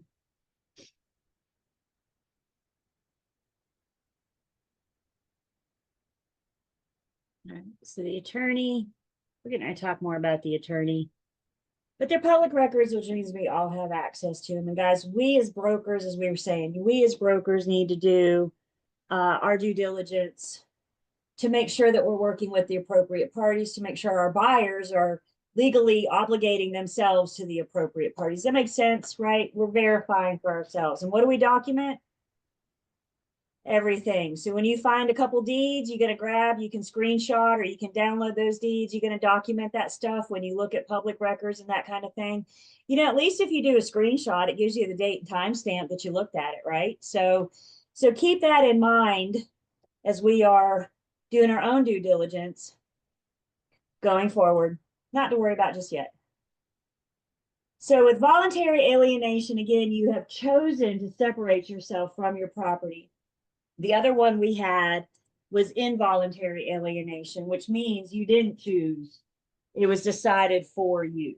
So the examples of involuntary alienation that we have is a sheet, no will, no heirs, eminent domain, adverse possession, and then foreclosure. You've lost the property. The court is going to take the property through that power of sale clause that is found in the deed of trust. The trustee will take over and separate you from your property. Questions?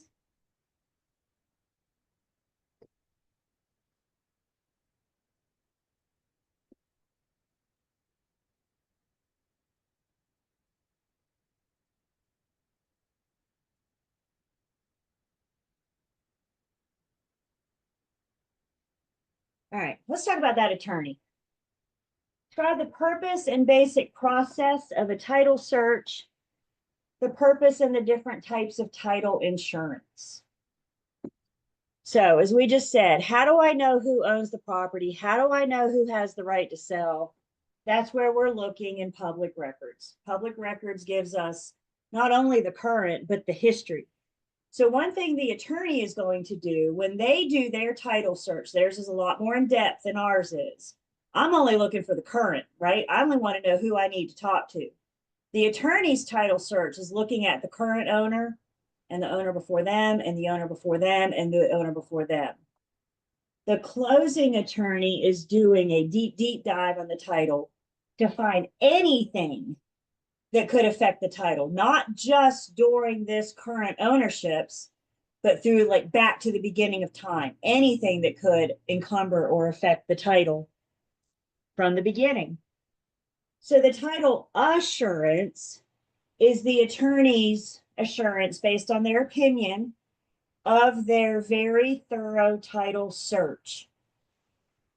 When the attorney's doing the deed history, one thing they're looking for is linking conveyances. And with linking conveyances, I always think of like a bicycle chain.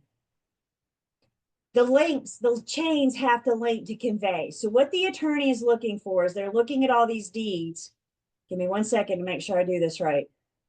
They're making sure that the grantor on this deed matches the grantee on the previous deed. And the grantee on the previous deed matches the grantor on the previous deed. That's how they're making sure that those links convey, that those links. And if there's a kink in the chain, we got an issue and the attorney will get with the seller to clear that up before settlement. I think it's really important that we remember that the closing attorney represents the buyer. The buyer hires the closing attorney.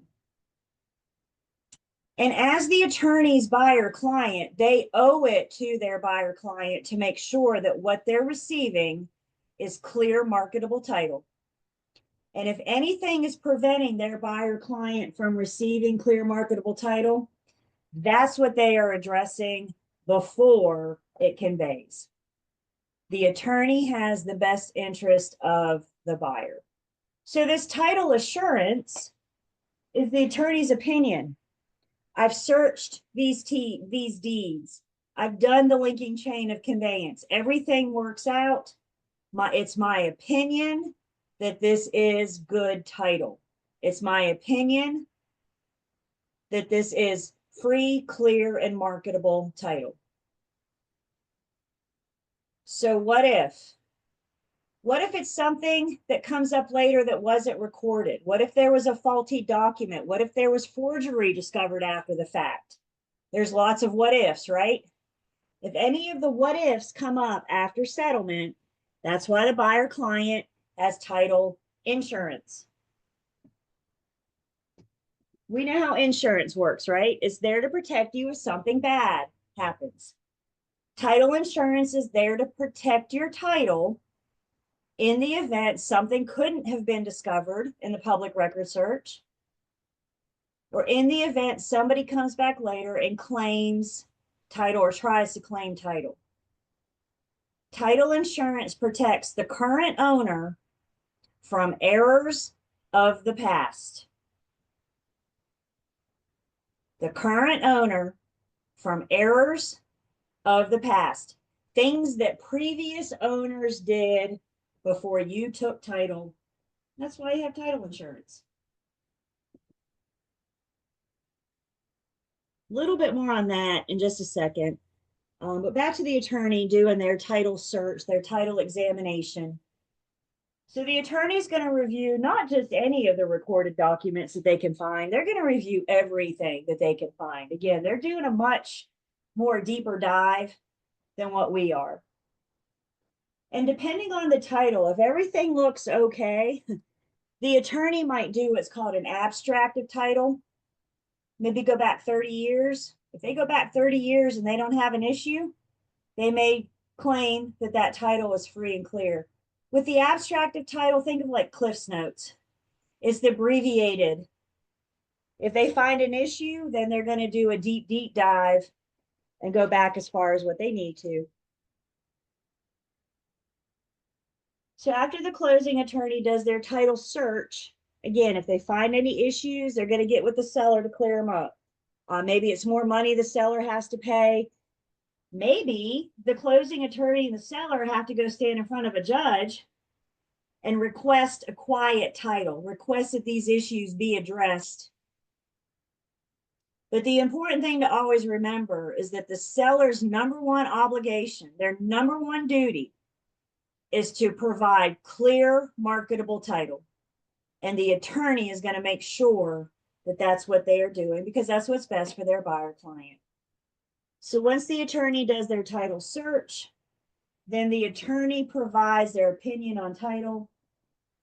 The attorney's opinion on title is what initiates title insurance. Title insurance isn't going to release their policy until the attorney says, my opinion is that this title is clear and free and marketable.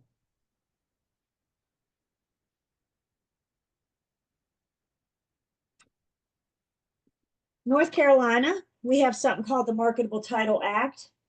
And that's what says if attorneys can go back 30 years and find no issues, after 30 years, we're just going to say it's clear. If they find an issue on year 29, then they're going to go back further. If they go back 30 years, all those links can convey, everything matches up, everything's good to go. Marketable Title Act says if you got clear title for the last 30 years, the attorney can claim that the title is clear. Anything that comes up later after the fact could be extinguished.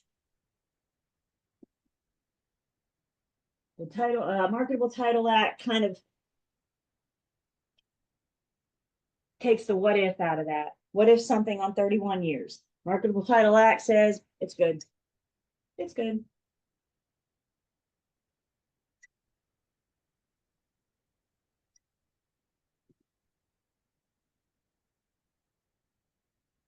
Let's talk a little bit more about title insurance.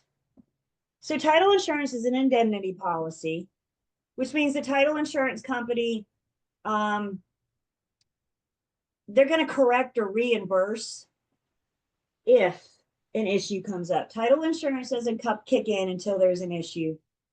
Title insurance is meant to protect the current owner from errors of the past.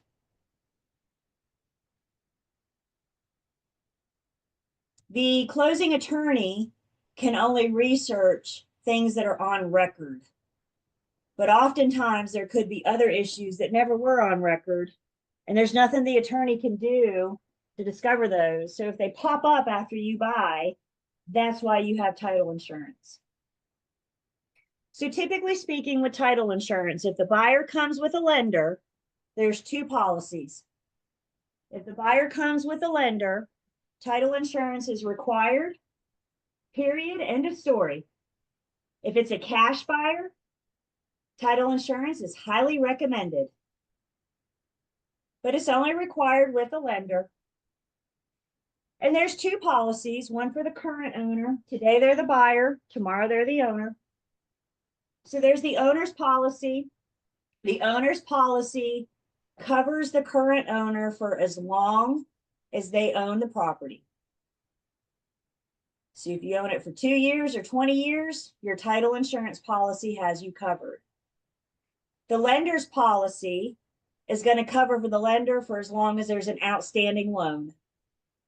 The lender's policy is a diminishing policy. As you pay down that loan, their interest goes down. And when you make that final payment, your balance is zero. The lender no longer has an interest in the property. Title insurance is a one-time fee that's paid by the buyer at closing.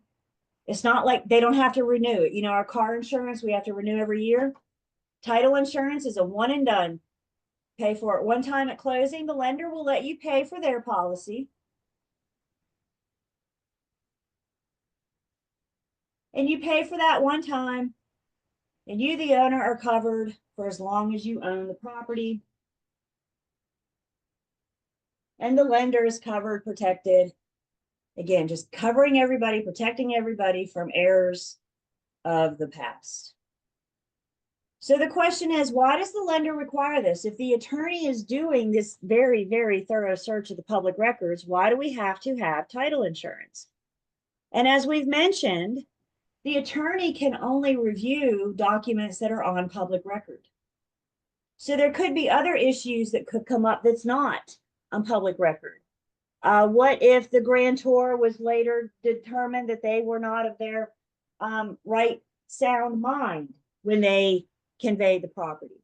What if there's just incorrect information that was later discovered after you owned it? Forgery or fraud can't be detected through a public record search. And what if you have somebody that failed to sign a deed at some point in the history? Again, that's not going to be discovered through a record search. So not everything can be found on record. And title insurance and title assurance can only protect those things that could be discovered.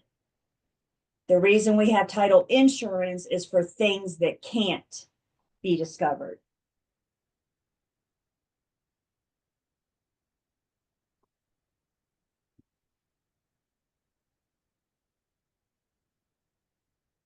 So if we have a defective title, if we have a kink in the chain,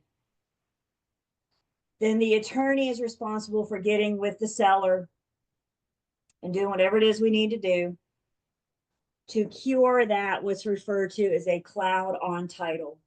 A cloud on title is the kink in the chain. Something doesn't link, some conveyance doesn't add up, something isn't right. And as it stands with this kink in the chain or this cloud in the title, the owner can't convey clear marketable title. So we got to get it addressed.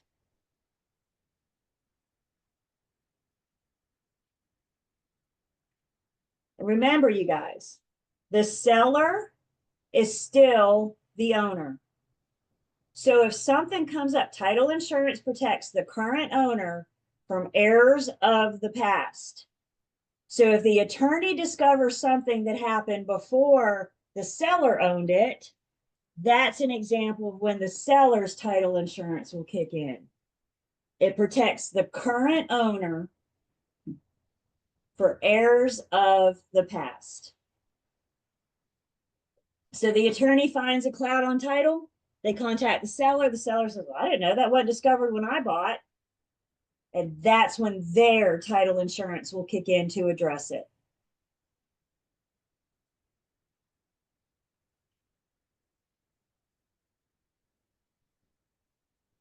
Again, title insurance isn't going to release their title until the attorney has given their opinion and told them that we have clear marketable title.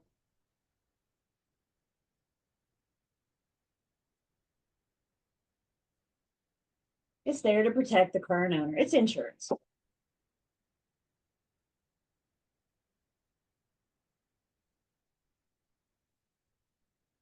Soon as you buy the property, if you buy with a lender, you're going to start encumbering your title. You're going to start encumbering, right? Because the first thing that the lender's going to do is file their deed of trust, which puts a lien on you. Some cases, that deed of trust is filed before you ever get your keys to your brand new home. So you start with a clean slate almost immediately, have something put on your title, but because you put it on your deed of trust, then you're going to be responsible for that when you convey. And so the cycle goes.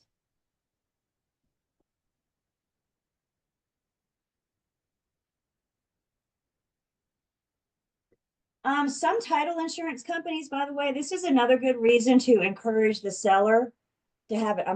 To encourage the buyer to have a survey done. Because if there's issues that could have been discovered in the survey, what if there's an encroachment? An encroachment can only be discovered by a survey. The title insurance will require that encroachment to be cleared up. But if your buyer chooses not to have a survey, we go to closing and then discover an encroachment. Some title insurance company may say, sorry, you should have had a survey done before you bought. You chose to buy without the survey. You chose to accept the property with that possible encroachment. So now you're on the hook to deal with it. So another plug in the importance of surveys. We want to make sure that we're keeping the current owner protected for things like encumbrances, encroachments.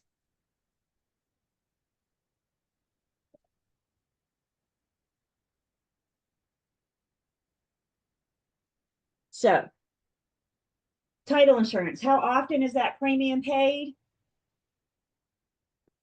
Yep, it's a one and done. It's part of the buyer's closing costs. Let's pay that title insurance, and once you pay it at closing, that's it. You don't have to pay anymore. You don't have to renew it. If there's a lender involved, there's going to be the lender's policy. Does that lender's policy expire?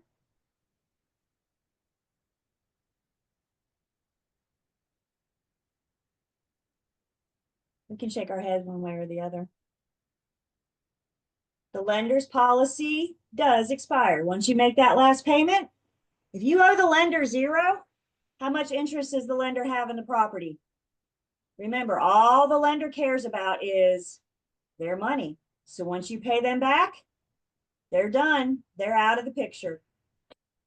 What about the owner's policy? Does your policy expire? No, that's going to cover you as long as you own the property. Whether you own it for 2 years or 25, the owner's policy will not expire. Questions?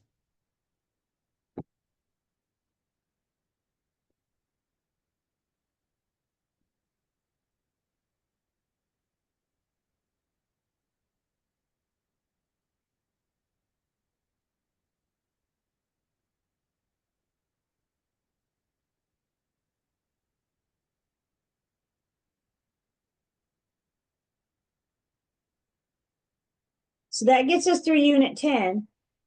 And for those of you trucking along in Unit and Learn Test Pass, after Unit 10, there's a Part 2 exam, a second exam. It's a culmination of Units 6 through 10. So if you're looking for extra practice tests, if you're looking for questions, you got each unit quizzes, but you also have periodic exams to kind of test how you're doing with the section. Well, to So answer your question on the screen, that would be a no. So are you watching your calendar? You know, I can't do nothing about time, you guys. So what can we do to get ready? Practice, tests, and learn, test, pass. Is everybody hearing me? Head bobs? Yeah. Because we're at the end, huh? No more time. We're close. No more time. Sheesh. That's what time does. Onward it goes. Any questions?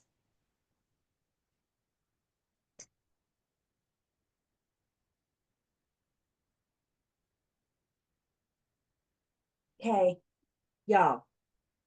We've been building up to it. Real world. You know what? We build up to it. We create agency. We get our buyer pre-approved. We get everybody under contract. We have the appraisal done. We talk to the lender. Everything we've been doing so far, we've been building up to the big day. Let's go to closing, shall we? We've been working for it. Let's do it. Unit 11, we get to go to closing. So we're going to go through, talk specifically about what happens at closing and go through that contract to closing process. So in this section, we're going to talk about pre-closing procedures for everybody. What are the broker's responsibilities? What are the buyer's responsibilities? And what are the seller's responsibilities? And as you guys know, part of the buyer's big responsibilities is their due diligence process. So we're going to talk about things that they should consider doing during due diligence to help prepare them for closing. We're also going to talk about some different meeting methods. So there's settlement meeting methods, which we do in North Carolina, and other states may do the escrow settlement or the escrow method. And we'll talk about those differences and again, kind of hone in on North Carolina. So congratulations. We are under contract. We are one step closer to closing. Yes, I'm a big fan of the small wins in between. Getting an agency agreement signed calls for a mini celebration. Getting a sales contract signed calls for a mini celebration. Closing is when you do the big celebration, right? But I'm all about the small wins to lead us up to there. So congratulations, guys. We are under contract. Now what do we do?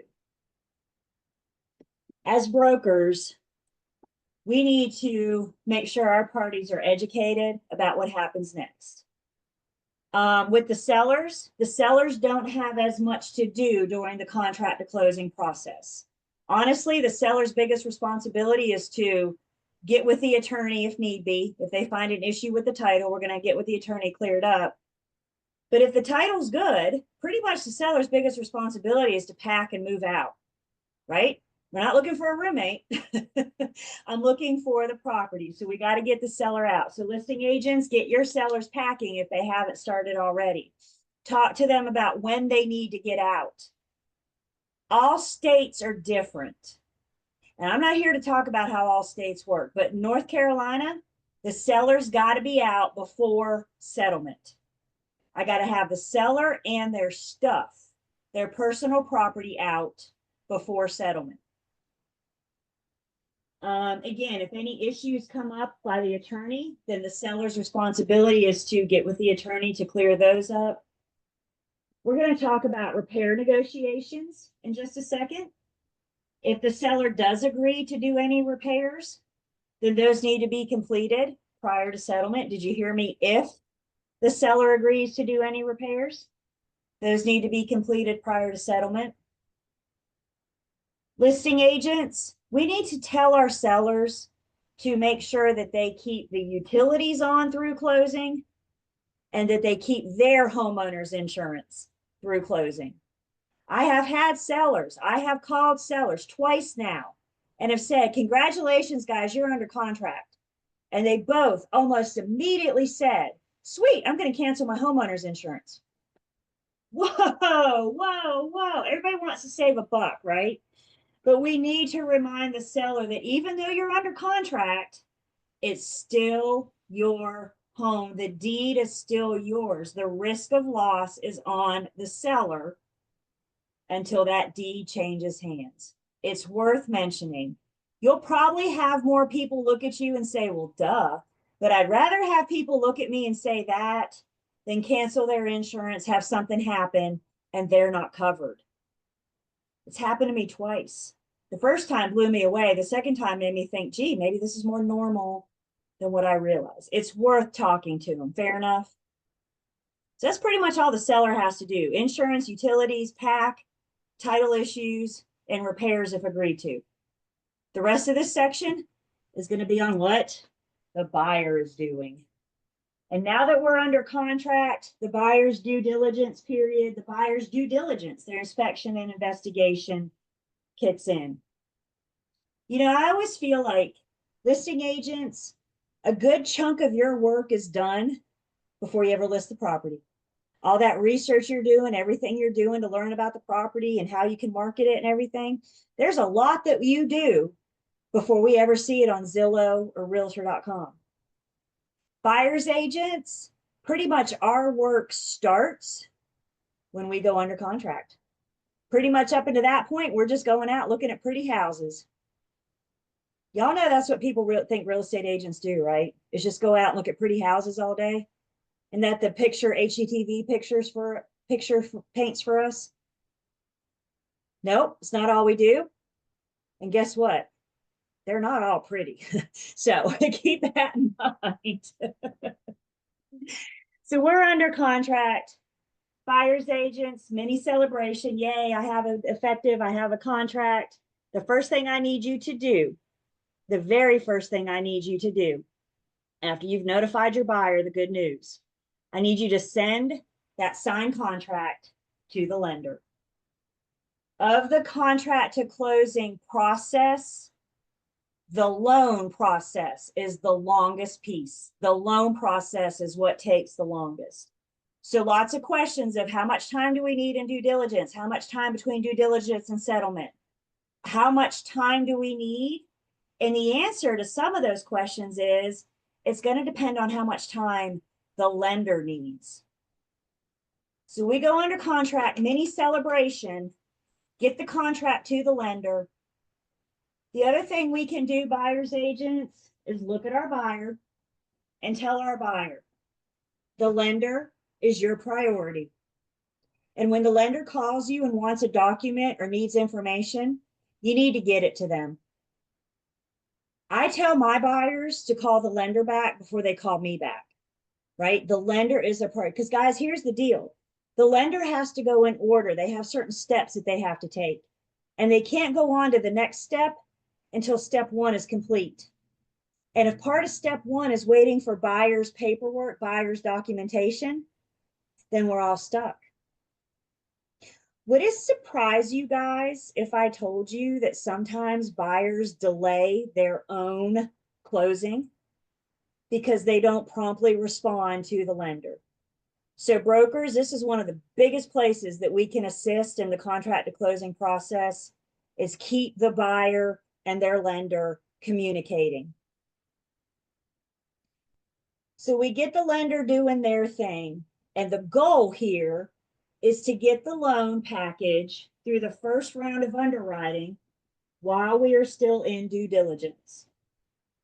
It's incredibly rare to have loan approval while we're in due diligence. In all my years, I've only known one buyer to get loan approval while we're still in due diligence. However, while we're in due diligence, if I can get the loan package through the first round of underwriting, when it comes out of the first round of underwriting, the lender's going to give us a pretty good idea if we're going to get loan approval or not. And based on the lender's pretty good idea, the buyer has a decision to make. Now knowing what I know, do I want to move forward with or terminate this transaction? But if I can't get it out of underwriting, I can't get a pretty good idea.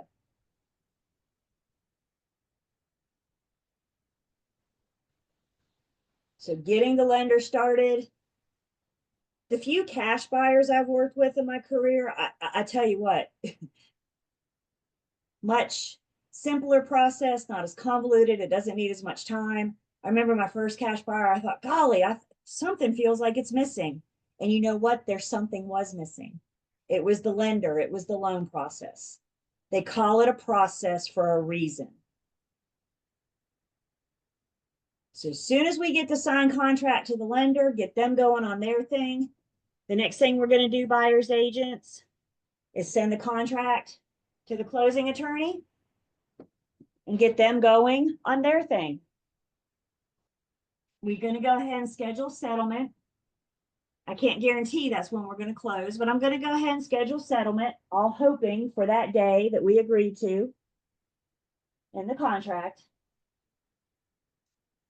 The attorney at some point will start their deep search, their deep public record search of the property.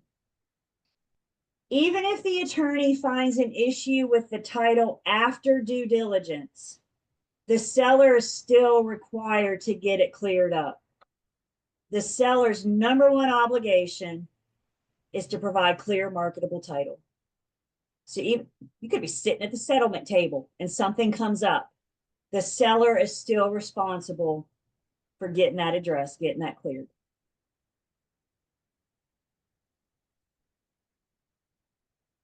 So we got the contract to the lender, we got the contract to the attorney. Keep things moving. We're going to talk to the buyers about scheduling some of their inspections. Inspections almost always start with a home inspection. Prepare your buyers for the home inspection, especially your first-time home buyers. The home inspector's job is to go in the property and point out all the things that are wrong. Please prepare your buyers for that. They're not going to get a list. They're not going to be told how lovely the home is they're getting ready to buy. They're going to give it a report with the problems. Is that intimidating? Is that scary? Y'all brace yourself for what I'm about ready to say. Everybody hang on. Everybody ready? There's no such thing as a perfect home. What did she just say? There is no such thing as a perfect home. And the home inspector's job is to go in there and find those problems. If the home inspector suspects that there's an issue with the electrical, they're not going to tell you exactly what's wrong. They're not going to tell you how to fix it. They're going to suggest that you talk to an electrician. Issue with the plumbing, they're going to suggest that you talk to a plumber. I tend to think of our home inspector as like our general practitioner. We go to the doctor, hopefully we go to the doctor once a year for our annual physical. Our doctor knows a little bit about a whole lot of things, right? And if they get something in your physical and your lab reports or your test reports, they're going to send you on to a specialist, right? And that's the same thing the home inspector's doing. I walked in this room, I flipped this switch, and the lights didn't come on. They're not going to run around checking light bulbs and, wiring and everything and finding out why. What they're going to do is, I flipped this switch, it didn't come on. I think you should talk to an electrician. I went in the bathroom and turned on the cold water, nothing happened. They're not going to go under the house and figure out what's wrong with the plumbing. They're going to say, issue with the plumbing, I think you should talk to a plumber. So the reason we suggest that you start with the home inspection is because if your buyer wants to talk to the electrician and the plumber, we still want time in our due diligence to have them come out and look at it. Does that make sense? The home inspection is the start. It's the beginning. Prepare, again, your first-time home buyers. Y'all, it's not uncommon for a home inspection to come back 40 pages, 50 pages, 60 pages. That's a normal home inspection. Home inspectors like to give you lots of pictures. Pictures take up space. It's as simple as that. If your buyer looks at the home inspection report and says, gosh, I don't want to deal with electrical and plumbing and all this other stuff, then they have a decision to make. Do I want to move forward with or terminate this transaction? Home inspections are not required. That's a common misconception. They are not required. They're highly recommended.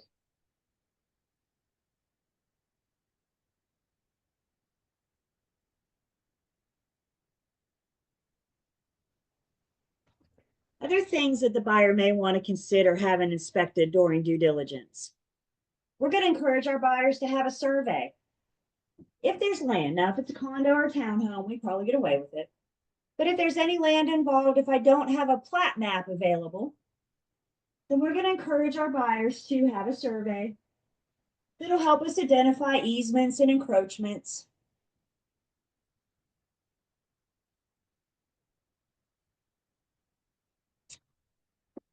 If we're using a lender, this is not a cash buyer and a lender's involved, the lender will require the appraisal so they can determine value, loan to value ratio.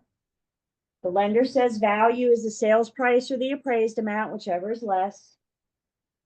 So the lender requires the appraisal. They let the buyer pay for it, but they require the appraisal. If it's a cash buyer, an appraisal is not required. But if this cash buyer starts asking you a bunch of questions about value, then I should suggest that they have it appraised.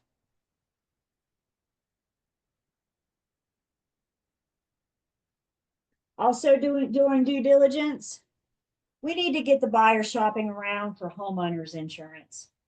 First off, we need to encourage them to shop around. All homeowners insurance agencies are different. They all offer different products at different prices.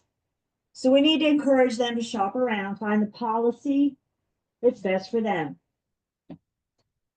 If there's a lender involved, homeowners insurance is required.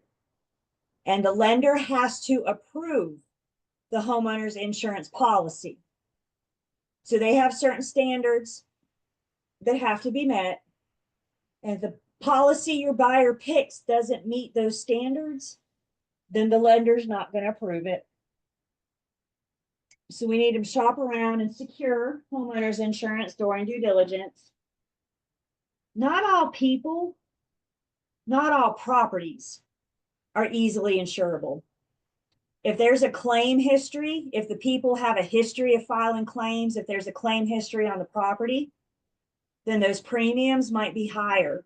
And if those premiums are higher and it's more than their allowable monthly payment, then we're not going to get loan approval. And as a buyer's agent, y'all, worst case scenario, if I have to terminate, as a buyer's agent, the best thing I can do is terminate within due diligence so I can get my buyer their earnest money back. So if we find out they can't afford insurance, I'd rather find out now.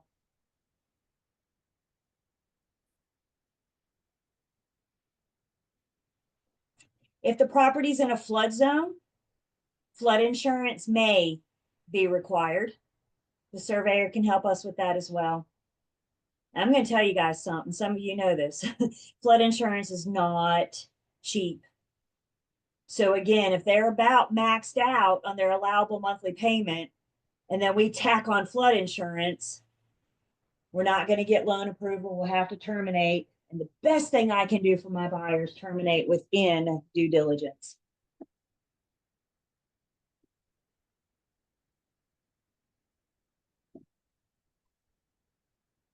Another inspection the buyer should be encouraged to do.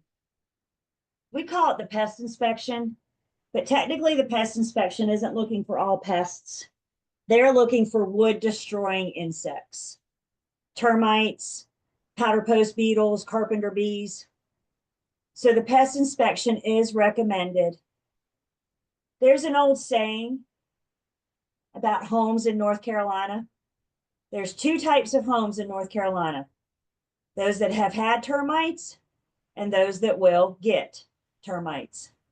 We build our homes in North Carolina with wood. What do termites eat? Wood.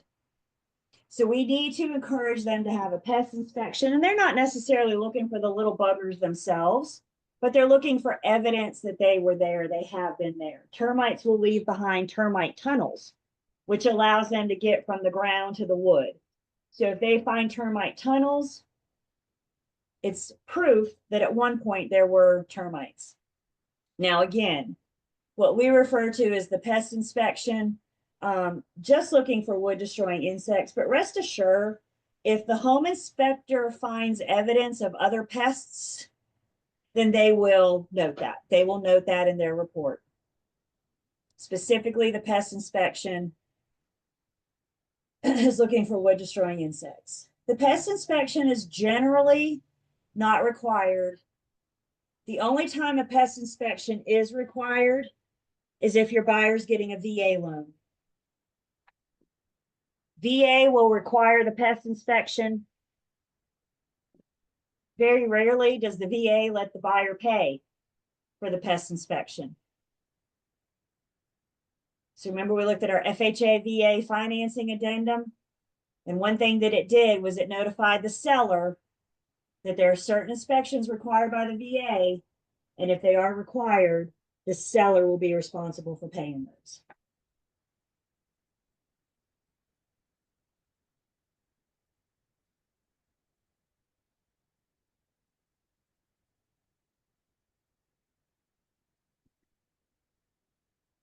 Another thing the buyer should consider inspecting during due diligence is if the property is on an on-site septic system. If it's on an on-site septic system, then we could do a septic inspection. Listing agents, prepare your sellers for this. The only way to inspect the tank that's buried in the ground is to get to the tank, which means the septic inspector will show up with the backhoe. And if your seller's not prepared for that, they're going to call you freaking out. The voice of personal experience here. We live and we learn, don't we? My seller called me talking about her husband was getting the gun and going outside. I was like, whoa, whoa, whoa, whoa. Everybody calm down. That's how you inspect a septic tank. If it's vacant land, we don't have a septic system. It's vacant land and we can't hook up to public sewer. One thing that the buyer will want to do during due diligence is have a soil suitability test, also known as a PERC test, PERC, to ensure that the soil can support an on-site septic system. So if they're thinking about installing one, a PERC test is recommended. And if we're on an on-site septic system, it should come with a permit. And the permit tells us how many bedrooms the system will support. Anybody remember how many human heartbeats per bedroom? Yep. Two human heartbeats per bedroom. So if the septic permit is a 4-bedroom, that means it will support 8 people. If the septic permit says 4 bedrooms, how many bedrooms can you advertise for your listing? Yep. 4. You can only advertise the number of bedrooms as listed in the septic permit. So if you have what could be a 5th bedroom, you're not advertising it as a 5th bedroom. You're advertising it as a 4-bedroom with an office or a 4-bedroom with a den. On-site septic, I can only advertise the number of bedrooms that are allowed on the permit.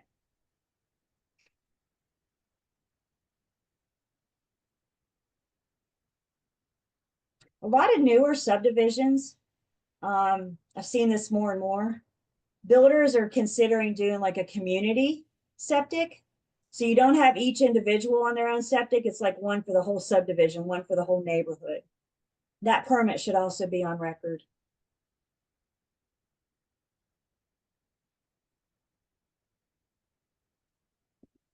Buyers, we're also going to inquire about any recent constructions or renovations. Buyer's agent, sometimes we just need to pick up the phone and call the listing agent and ask. I feel like it looks like there was a room added to the back of the house. You know, once they put the siding on this, it's going to be close, but it's not going to be an exact match. And if you saw this with siding, that's something we're looking for. That's that red flag that we're looking for, right? And when I see that, I'm going to have questions like, hey, did y'all put this room on the back of the house? If so, did you have permits? Did you pull permits? Is this permitted space or is this not? Remember our mechanics liens? We want to make sure that all these recent renovations and constructions have been paid for. So we don't want mechanics liens to pop up on the property.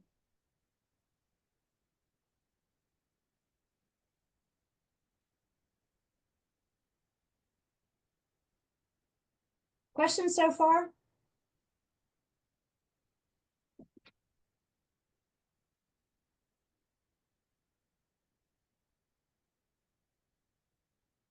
It's going to take 10. We come back more on the buyer's due diligence process.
I'm back.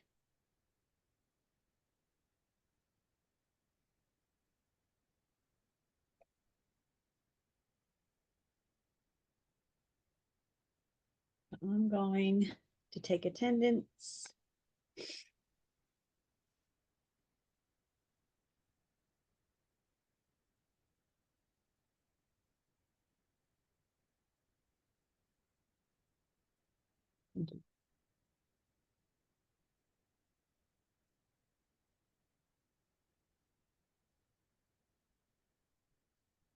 So asking about any recent repairs, renovations. Again, we're looking for that red flag, right? Buyers agents, we're looking for that red flag, trying to find things that make us ask questions. Homeowners insurance, we talked about that. Buyers got to shop around and secure it while we're in due diligence because the lender has to approve it. So if the policy they select isn't approved by the lender, then they're going to have to find another policy in order to get loan approval. So shopping around, securing that homeowner's insurance. And again, have them shop around. This is their homeowner's insurance. So tell them to call Jake from State Farm and Flo from Progressive and, you know, all those people. Have them shop around, have your, you'll have insurance agents in your tool belt as well, so you can make those recommendations. Restrictions. What are the public restrictions? What is the zoning? Helping our buyer to make sure that their goal, perfect, thank you, to make sure that their goal will meet the allowable use. So if they tell you they want, I don't know, maybe there's a detached garage with a furnished apartment over the garage. And they look at you and they say, well, we might rent this out to a college student. My little red flag went up to make sure that multi-family zoning is allowed in this area. Multi-family says we can have what? More than one family. But if it's zoned single family, will zoning allow them to rent it to a college student that's not a member of their family? So we need to make sure we're listening for those end uses. And when they say, then we're going to help them make sure that they can. Private restrictions, if they're in an HOA, they're going to have covenants. They're going to have bylaws, articles of incorporation, whatever comes with the HOA. So we can help them get their hands on those restrictive covenants. They're all public records, so we should be able to look those up on our public record search. We're going to check NCDOT, one of our tools, one of the things that we help our buyers research. Are there any planned projects coming up? You know, just because they've approved it doesn't mean they've started construction yet.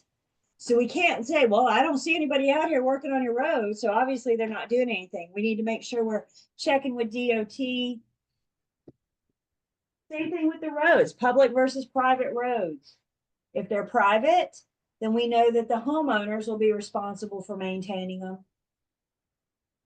Guys, remember, we got to go back to caveat emptor for a second. Remember, the responsibility to learn about the property is all on the buyer. And this due diligence period gives them the opportunity to learn about the property. And guess what?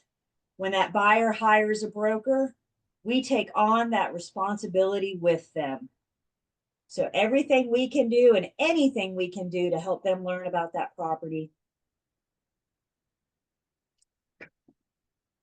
We might be dealing with some environmental issues. If anything was built prior to 1978, our buyers may want to have that paint tested to see if there is lead in it. That could be part of their due diligence. If it's disclosed or discovered by the home inspector that there's asbestos, again, we may want to encourage them, if they're concerned, we can encourage them to have that inspected, make sure that it's intact and not friable. We may want to encourage them to have a radon test. Anything over, anybody remember the picucaries? Anything over, yeah, 4.0 picucaries is considered undesirable. And the only reason I can know if it's under or over 4.0 picucaries is to have the radon test. So that could be part of their due diligence. The home inspector can often help us with that.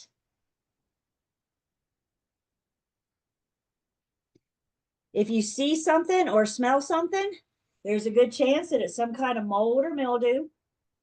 I'm not a mold or mildew expert, so I can't tell you the strand. I can't tell you if it's good or bad mold.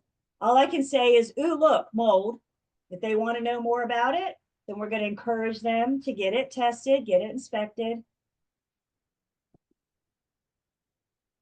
If it's disclosed that the home was once used as a meth lab, remember that will always remain a material fact. Encourage them to learn more about it. If we're having kids move in, then maybe they want to consider not buying the meth house. That's up to them. But we can have tests performed, or they can have tests performed. And then all those other things that we talked about with our environmental issues. Any pressure treated woods might have formaldehyde. Is there an underground storage tank? If so, is it abandoned? Has it been properly capped? We just have a lot of questions that we're trying to help our buyer find the answer to. And we're assisting them in getting this information so they can make sure they're protecting their family with these environmental issues. Any questions on the buyer's inspections? We pretty much learned a whole lot about the property, haven't we? Whole bunch about the property. I can't make anybody do anything, but I can recommend that they have these inspections and investigations. The more they have inspected, the more they learn, the more they know, the better they can make the decision about whether or not to buy the property or not. Questions about any of their inspections?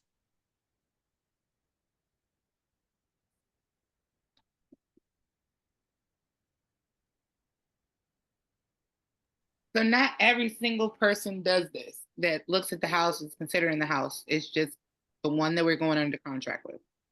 So we're under contract at this point, correct? This is our due diligence process, due diligence period. And to your other point, Brittany, not every single person conducts every single test. All I can do is introduce them to, make the recommendations.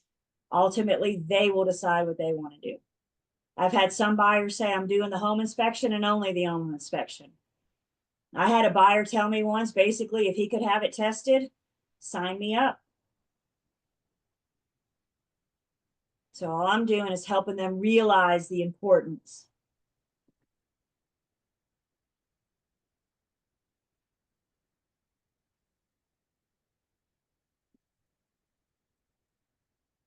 Yeah, other Brittany. Other than the appraisal, is any of this other stuff? I know some may be required by the lender, such as like the VA loan and whatnot, but is this required to get to the lender before, I guess, any of their underwriting and all that takes place? Like, Yeah, that's a great question. So we got to get the part of step one of the lender's process is going to include the appraisal. So the first round of underwriting has to have that appraisal. So we're going to, the lender, remember, we got the lender started first. So the lender is going to get that appraisal ordered as part of their process. To your point, the appraisal is the only thing really that's required if there's a lender. So everything else in the VA, if pest inspection, if it's a VA, but other than that, this stuff is just recommended. Y'all ready for the dream buyer? I have an agent right now as we speak, and he's working with an investor with a very large budget. How about I leave it at that? This investor is so far about like 5 or 6 properties from us, and he's got about 4 or 5 more to buy. Big budget. Y'all, this guy, cash, 2 weeks, no inspections. How do I make him my client? He's already mine, Brittany, back off. I'm just saying, does he have a cousin or a friend? That is the norm. That is not the norm, you guys, right? I mean, like this is ongoing, and we still, whenever we see each other in the office, we're like, wow, how's this guy doing now? I mean, it's, they're out there, but I wouldn't bank your career on them, right? Most of them are going to be Your buyer's going through this process and we're encouraging them to do the due diligence. I'm even like, he doesn't want to get a pest inspection. My guy's like, nope, no inspections, 2 weeks, cash. Like, dang. He thinks he's gonna, So he's doing the AGC thing in his head. Like he's just like, I'm gonna buy it and break it down. I don't know where he got all the money, but he got the money and he wants to spend it. He wants to spend it on houses. Oh my gosh, I love him. He's an investor, you know? Now, I've also told my agent when all these close, he'll probably go through about June or July before this is all said and done. And my agent thinks when he's done, he's going to take the rest of the year off. Like, nope, that's just halfway through the year. You're still going. But understand, you guys, that's not the norm. That's the rare. Most buyers want inspections, at least something inspected. And that's where we're there. That's where we're going to assist them and helping them get that taken care of. So the buyer's been through their inspections and they've learned about the property.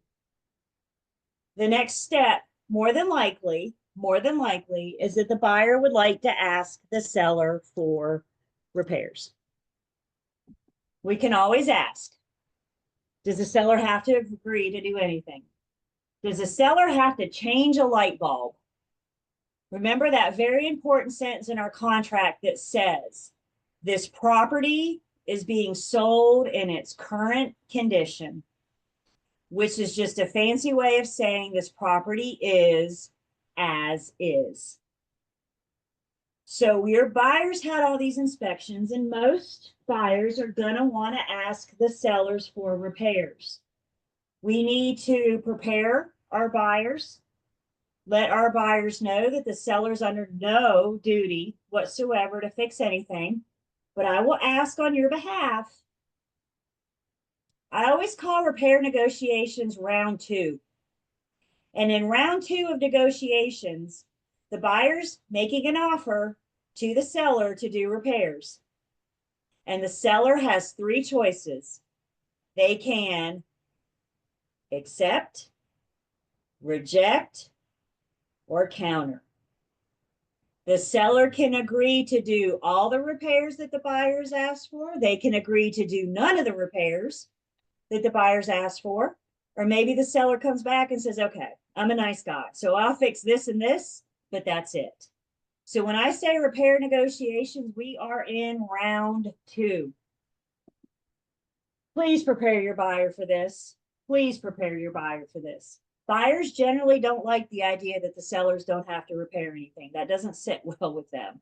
So prepare them for that so they know that's a possible. Even if the home is advertised as is, if my buyer wants me to ask for repairs, always remember who you work for. It might be a fast no, but did I do what my buyer suggested? Did I do what my buyer wanted me to do and ask for repairs? Always remember who you work for. If the seller does agree to do any repairs, I have a form for that. We have a due diligence repair agreement. So buyer and seller sign, there it is. Both parties sign the repair request. And once the seller signs, they are now contractually obligated to do those repairs. The repair request amends that one sentence because now the property is not being sold in its current condition. Now the property is being sold under the condition that the seller fixes this, this, and this. What I'm telling you is once that repair request is signed, the seller is contractually obligated to do those repairs.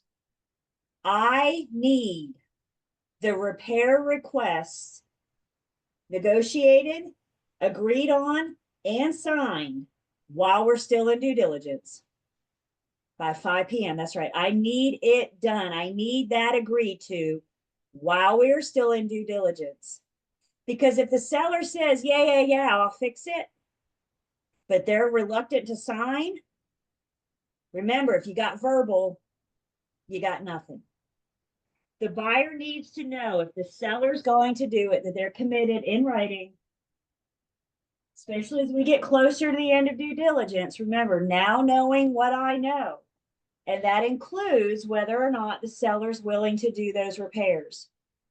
Do I want to move forward with or terminate the transaction? So we have to have the agreement in writing while we're still in due diligence.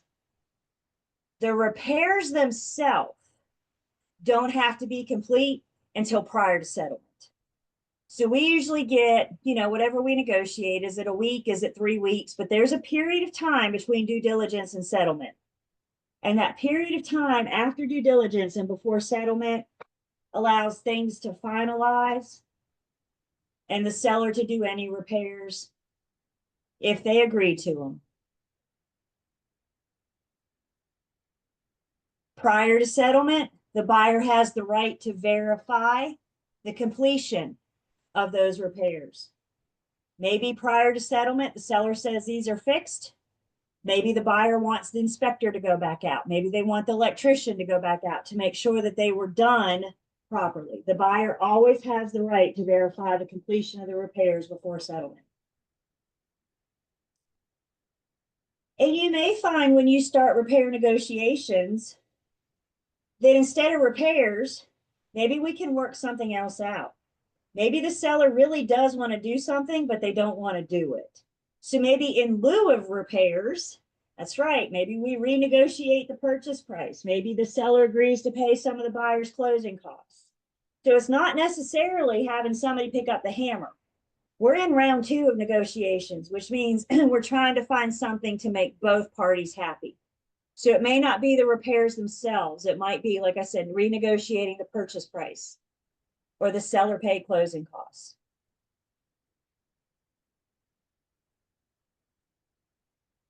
Any agreed upon repairs, they have to be in writing while I'm still doing due diligence. That protects my buyer. But the repairs themselves don't have to be complete until prior to settlement. Buyer's agents, I find it in very poor taste to present your due diligence request, your repair request, at like 4:30 on our due diligence day. You want to get a super fast no from the seller? Don't give them time to think about it. So part of these inspections we're doing, we're trying to complete in enough time to send the repair request to the seller for them to think about it before they respond. Maybe they want to have their own electrician come out and put their eyes on it, right?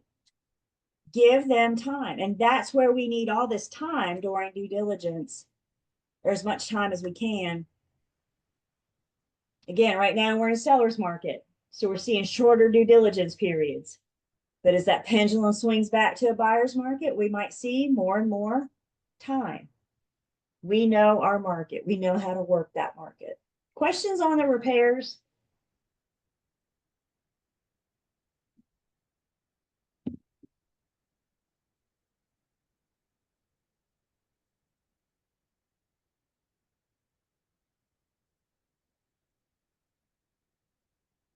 I'll be honest.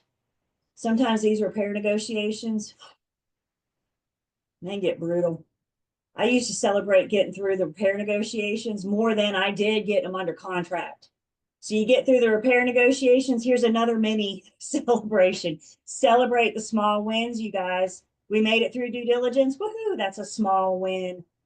Everything we do gets us closer and closer to closing.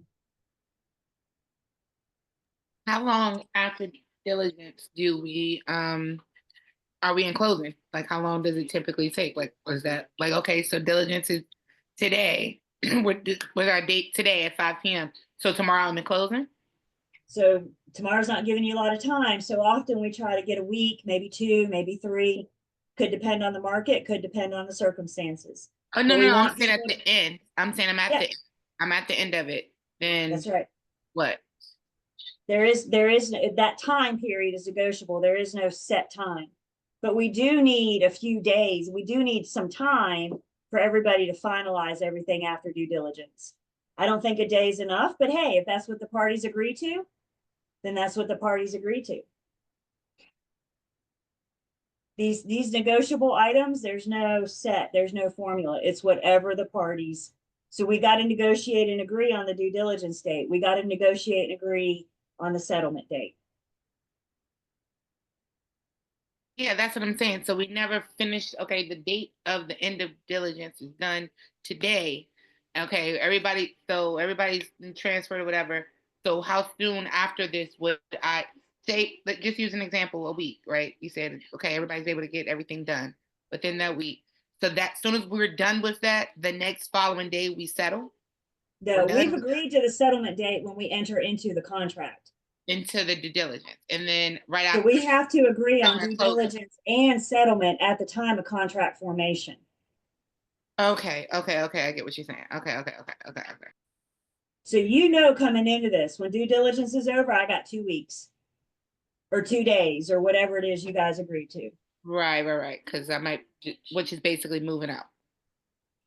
And finishing it. Yep. Yeah.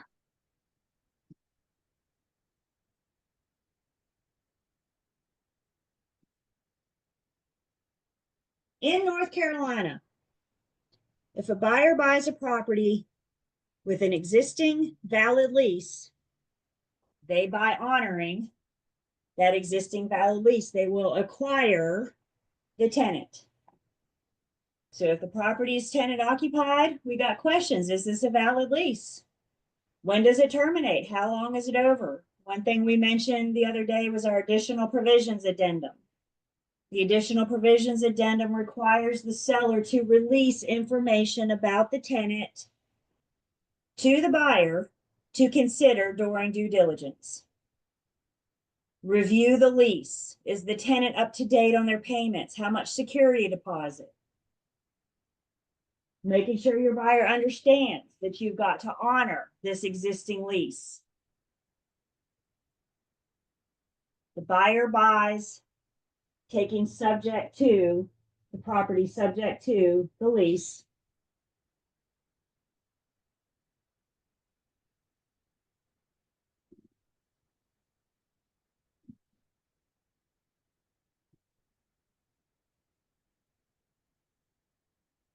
And then, as we mentioned, another big piece in the contract to closing process is the closing attorney, also known as a settlement agent. Please jot that down. Settlement agent, when I say settlement agent, we're referring to the closing attorney. And the settlement agent is the one that's responsible for doing that title search, making sure there's no issues. If they do find some, they'll get with the seller to clear up. And when they're satisfied, they offer their opinion of title. And based on their opinion of titles, when title insurance will release their policy. The closing attorney handles settlement. Remember, settlement is defined as when all parties sign their documents. Buyer has documents to sign, seller has documents to sign. The buyer's going to have to bring money. If the seller's underwater, then the seller will have to bring money as well. So the attorney's going to collect signed documents and monies at settlement. Once we all leave settlement, then the attorney puts the finishing touches on everything. And the very last act, the very last thing that the attorney does is record the buyer's new deed. And then, and only then, is it a done deal. The attorney, most of our attorneys, most of our counties these days e-file, so you don't have to send your courier down to the Register of Deeds anymore. So the attorney e-files it and they get confirmation back from the Register of Deeds that it's been accepted. And then you're going to get an email from the closing attorney or the paralegal. And it's my favorite email in this whole industry. And it's short and sweet and to the point. And the whole email says, "We are on record." That's when you do the big celebration. That's when you give your keys to your buyers. That's when you go get your check. It's not a done deal until that deed is recorded. And it's my favorite email. We are on record. Now we go celebrate.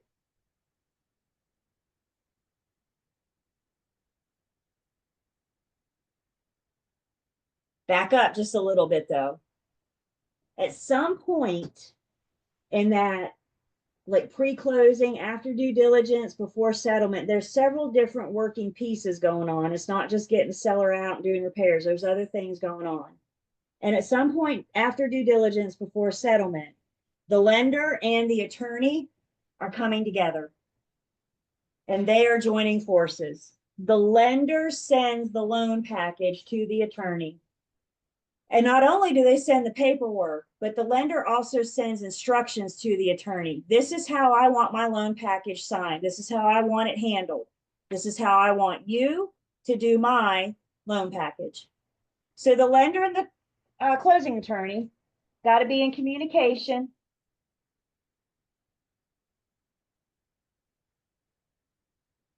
Once your buyer comes in to settlement and signs the loan package, after settlement, part of the attorney's process, they will send that loan package back to the lender for final approval.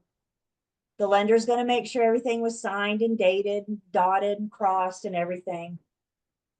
And once the lender has final approval of the completed loan package, then they wire transfer in the loan amount. The lender's not going to release their funds until they see that their loan package has been signed.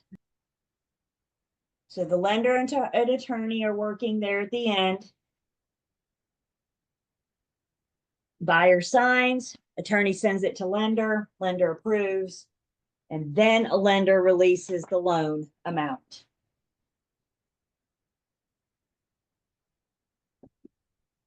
Remember our TRID rules? Who remembers how many days prior to settlement does the lender have to provide a CD to the buyer? How many days in TRID world? Not that many. Yep. There's 3 days. The lender, TRID, requires the lender to send a closing disclosure to the buyer 3 days prior to settlement. Remember, in TRID world, when we're talking days, we're talking TRID days, which are Monday through Saturday. Sunday and holidays do not count in TRID world. And always remember, when we're counting days, day 1 is always the day after receipt. So if your buyer gets their final CD from the lender today, what is it, Thursday? Is that right? If we get it today, then tomorrow is day 1, Saturday is day 2, Monday is day 3. If your buyer gets their CD today, there's no way I can close before Monday. This is another place that brokers can really help. The week of settlement, the week prior to settlement, look at your buyers and tell them, you're getting ready to get a very important email from the lender, and I need you to address it right now. Because if they don't have it 3 days prior to settlement, then settlement will be delayed.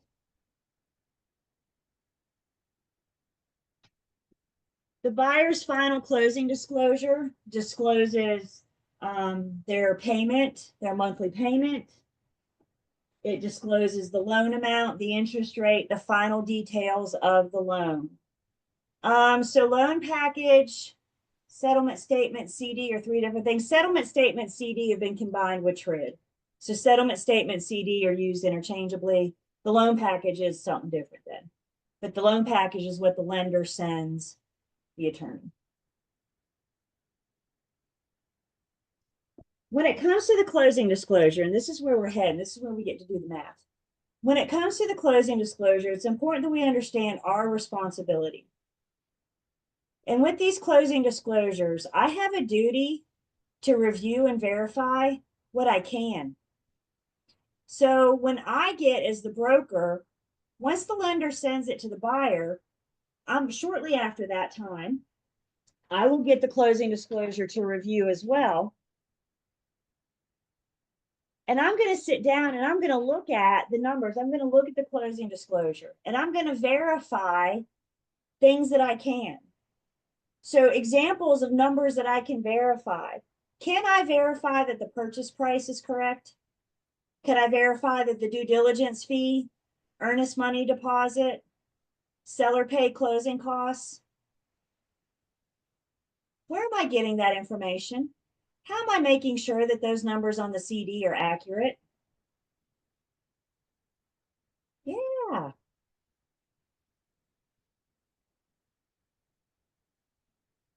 It's all what we agreed to in our sales contract. So when I get the CD, the first thing I do is look at my contract.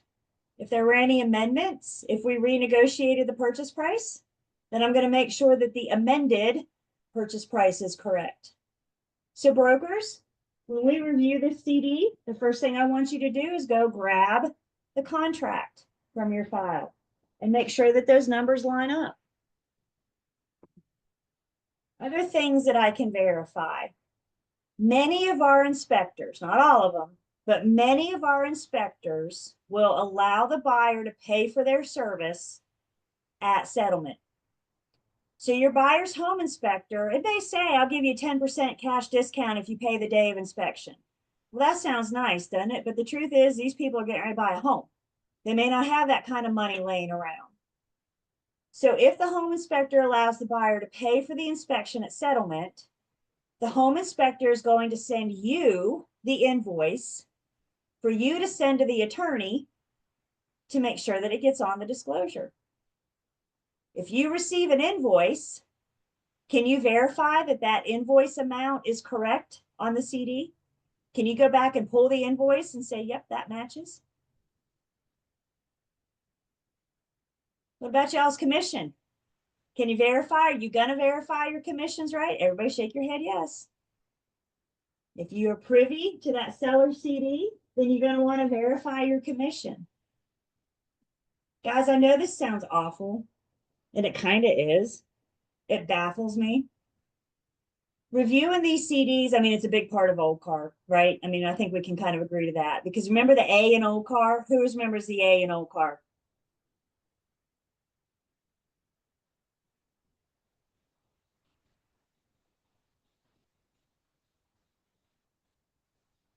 Anybody?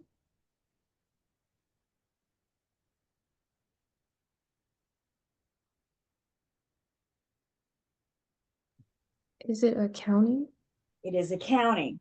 So that A in old car is accounting and accounting for my people's numbers. And isn't their final number part of accounting for their final numbers? Reviewing the CD is an old car duty, an old car responsibility.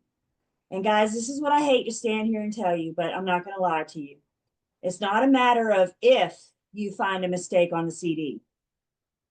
It's a matter of when. I'm not going to lie. It baffles me how often errors are found. Here's the deal. Humans prepare it. Do humans make mistakes? Yes. So the thinking is the more sets of eyes we have on this thing, the better chance for accuracy that we have. So brokers, we have a duty to review the CD, to review what we can. I want you guys to hold your place in the book, and I want you to flip forward in your book with me, and let's look at page 163. So we're going to look at a couple sample documents on page 163. And first off, I have my loan estimate. The loan estimate goes out within how many days of loan application? Back to our TRID rules. You all can show me how many days of loan application. Yep, there's a 3. With TRID, 3 is a good number to remember. So there's 3 days within loan application. Your buyer receives the loan estimate. Now make a big note. This is just an estimate. We're just guesstimating at this point. Can numbers change with the estimate? Of course.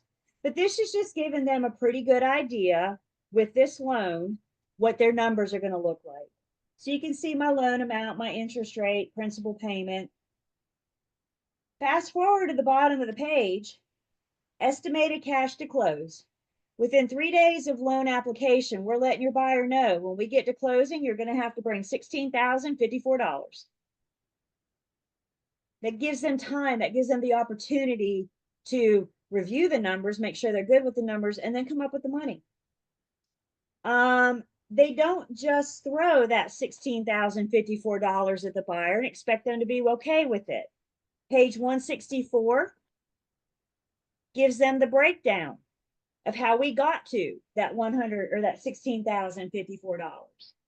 So if you really wanted to on your spare time for fun, if you add up all these numbers, you're going to get that 16,000. So there's things like loan costs. You can see appraisal fee, credit report. There's your insurance rider. So all those costs, that's how we're coming up with that $16,054. So this loan estimate comes out within 3 days of loan application. Now fast forward to 3 days prior to settlement. And on page 166, we're looking at the buyer's sample closing disclosure. So again, I got my loan amount, interest rate, etc. Go down to the bottom of page 166. On the final closing disclosure, our buyer's bringing $14,147.26. What were they told at the loan estimate? Like 16,000 something, right? How much do they actually owe now? 14,000 something. Is that good news for your buyer? Anytime those numbers come down, it's okay. TRID's okay with that. TRID has concerns if the CD numbers are more than the loan estimate. So the loan estimate needs to be as accurate as it can be at this point. It's just giving the buyer an idea. And oftentimes, because it's an estimate, the final numbers will be a little bit different. And anytime those numbers come down, they're in your buyer's favor. And it's okay for them to be in your buyer's favor. Pages 167 and 168 is what we are getting ready to do a very modified, very abbreviated version of. We're not doing a full-blown CD yet. Y'all know what you get to do when you come see me in post licensing? Oh yeah, we're doing pages 167 and 168. What you and I are getting ready to do is what I refer to as a mini CD. But this is just here for a sample. This is what we get to review from the lender closing attorney, pages 167 and 168. Turn to page 168 with me. And probably my favorite part of this closing disclosure is that top information there where it tells the buyer, this is what I told you at the loan estimate. This is what those numbers are in the final. And then the big question is, did this change? Yes or no? It gives the buyer a nice side-by-side comparison. They don't have to go back to their files and try to find what they were told in the loan estimate. Everything right there spelled out for them. This is what you were told. This is what, did it change? Yes or no? And then the rest of 168 gives us the final figures. Buyers on the left, sellers on the right. So with your buyers, we're going to look at everything that they owe, all of their debits. Then we're going to look at all of their credits. And at the very bottom there, we added up all their debits, we added up all their credits, and the difference, debits minus credits, tells us what your buyer has to bring to closing. Buyer's agents, another really big part of your responsibility. Once you review this CD and you're assured of its accuracy, you're the one that gets to call your buyer and say, I need readily available funds, $14,147.26. We are telling our buyers to the penny how much they have to bring to settlement. It's got to be readily available funds. They can't show up with a personal check because we don't want to delay closing waiting on that thing to clear the bank. So they're either going to have to do a wire transfer or certified funds. It could be up to the attorney, which they want, how they want that $14,000.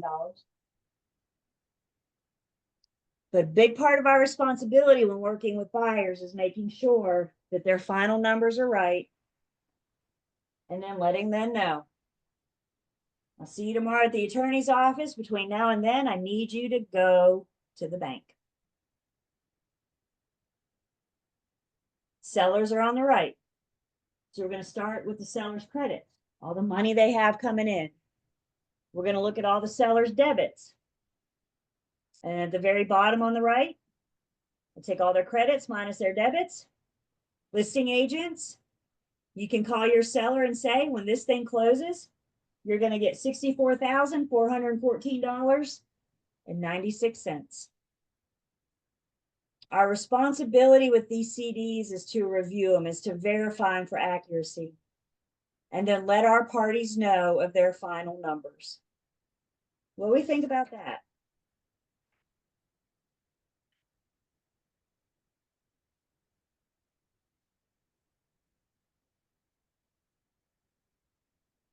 Commission. Commission is going to be back on, I kind of glossed over it, back on page 167.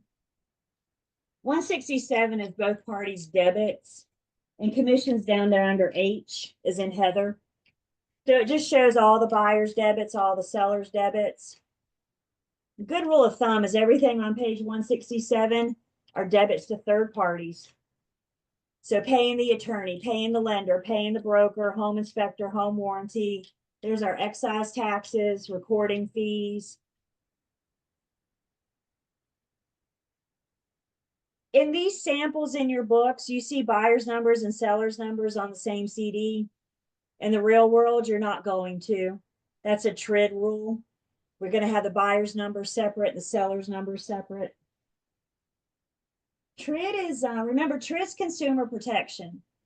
And please remember that the consumer in this transaction, the consumer that we're protecting in this transaction is the buyer, because they are the ones originating a new loan. So TRID really doesn't care if the buyer sees the seller's numbers. What TRID doesn't want is the seller to see the buyer's numbers. Before TRID, when we went to settlement, they just put everybody in the same room together. Buyer and seller were in the same room together. TRID said, yeah, no, we got to keep those separate. So now post TRID, sellers and buyers will not be in the same room. They will not be on the same CD.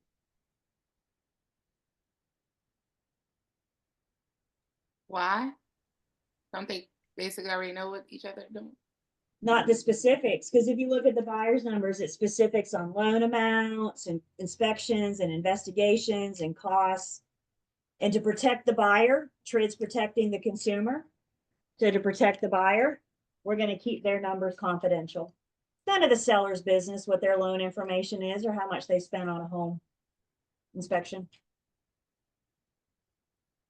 So in the real world, you're going to see two CDs, one for the buyer, one for the seller. And I'm responsible for reviewing whatever I get. So if I happen to get both CDs, even if I'm only on one side, if I get both CDs, if I get them, am I not responsible for reviewing them? Again, you guys, please hear me. This saddens me every time I have to say this, but let's be very honest. It's not a matter of if you find a mistake. It's a matter of when. And this is a big old card duty that we can do to protect our buyers and sellers. We reviewed one not too long ago, and they charged the seller twice for the same home warranty. I don't know why, and I don't know how it happened, but you know what? The home warranty charge was on there twice. Had we not caught it, then the seller would have paid for that twice for that home warranty. I was the listing agent once. I was reviewing the CD. You know what was missing altogether? My commission. The buyer's agent was Mike. So I called my paralegal and I said, Mike and I would like to get paid. Y'all know what she said? Oopsie.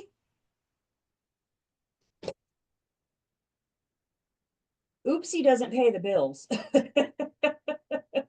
I don't know what would have happened had I not caught that. I don't know. My seller was the sweetest lady I've ever met.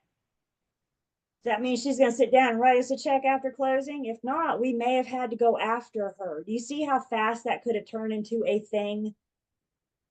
So I know y'all are going to check your commission, verify your commission. I don't have to ask you that. What I'm asking you to do is treat your buyers and sellers numbers as if it were your commission. That's old car, you guys. Question. Yes, ma'am. Okay, so I see we're on the fire side, we have the 14, and then across from there. So at closing, the seller gets 64,000. Yep, cash to the seller, So 64. they'll walk out the door with that at closing. Okay. Once the deed's recorded, they're not leaving with it with settlement. But once the Right. deed's recorded, their proceeds, the seller's net will be $64,414.96. Is settlement and closing two separate meetings? Or they all happen at the same time? Okay. And actually, as soon as we come back from break, we're gonna address that again. Settlement is when we all go sign, monies are delivered. Closing is what happens when the attorney finalizes everything. And the very last act of closing is to record the new deed. But do they happen on the same day? So is Everybody that tries really hard for it to happen on the same day. okay? We all try really, really hard. But keep in mind, you guys, things happen. What if we lose power? What if we lose internet? The attorney can't e-record, right? I mean, lots of things can happen. So that's why we say settlement, we're a step closer, but it's still not done until that deed records.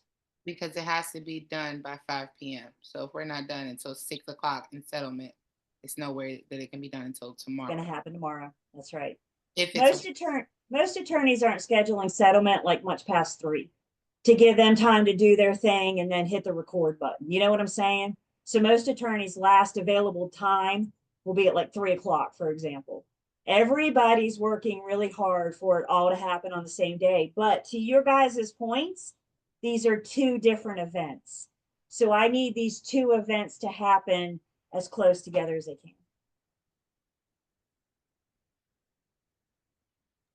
So the contract, the 2T, when it says, does it say settlement date or closing date? I'm sorry, I don't have it pulled up. Settlement date. We negotiate, we agree on the settlement date, Settlement date. and then closing happens as soon after settlement as possible. Yep. Again, you guys. I think me and Yeah. Brittany get confused because you told us how we all in real world we just call it closing, but in realistic test version, There are 2 different things. There are 2 different things, and it's important that you guys have never been to closing. None of you. I haven't either. But we all call it closing, and it's important that we distinguish that there is a difference. There is a difference, and we need to understand those differences. Have you guys ever had your agent call you and say, we got settlement tomorrow? If you call your buyer and say, we're going to settlement tomorrow, they're going to be like, what's that now?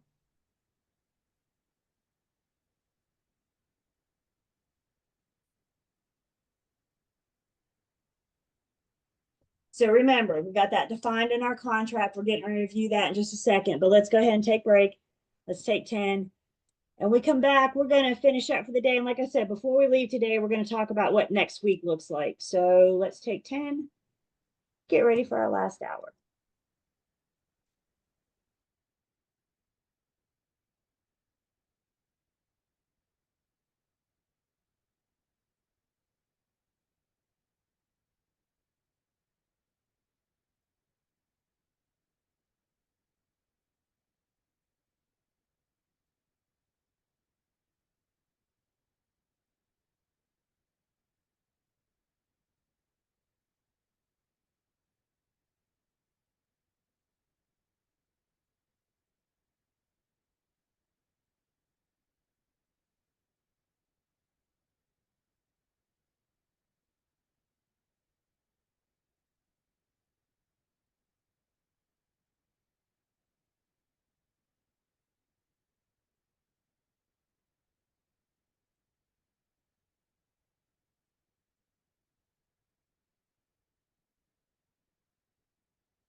Come back. I know I've asked this before, but humor me for a second. Where are my homeowners or those of you that have owned a home at some point? Where are you out there? Is it different on this side of the table? We don't know a lot of what our agents do. And you know what I always say? You guys come to me and say, I didn't know my agent did all that. You know what I tell you? You had a good agent, right? Right? And that's what we're teaching you guys how to be. All right, so I've taken attendance. And actually, picking it back up where we left off, settlement versus closing. Settlement is when everything is signed and the parties bring the funds. Your buyer's almost always going to have to bring money. So remember, we get the loan estimate. They're not surprised. Y'all, prior to TRID, I'm not kidding. Prior to TRID, prior to these rules, there were times that buyers weren't seeing in their final figures until we were sitting at the settlement table. Could you imagine with the pen in your hand about ready to sign to buy your home and you're finding out for the first time what your monthly payment is? That make your heart flutter a little bit? That's why TRID came in and said, we got to give them a loan estimate. We got to give them time to think about these numbers, to prepare for these numbers. If your seller's underwater, then they're going to have to bring funds as well.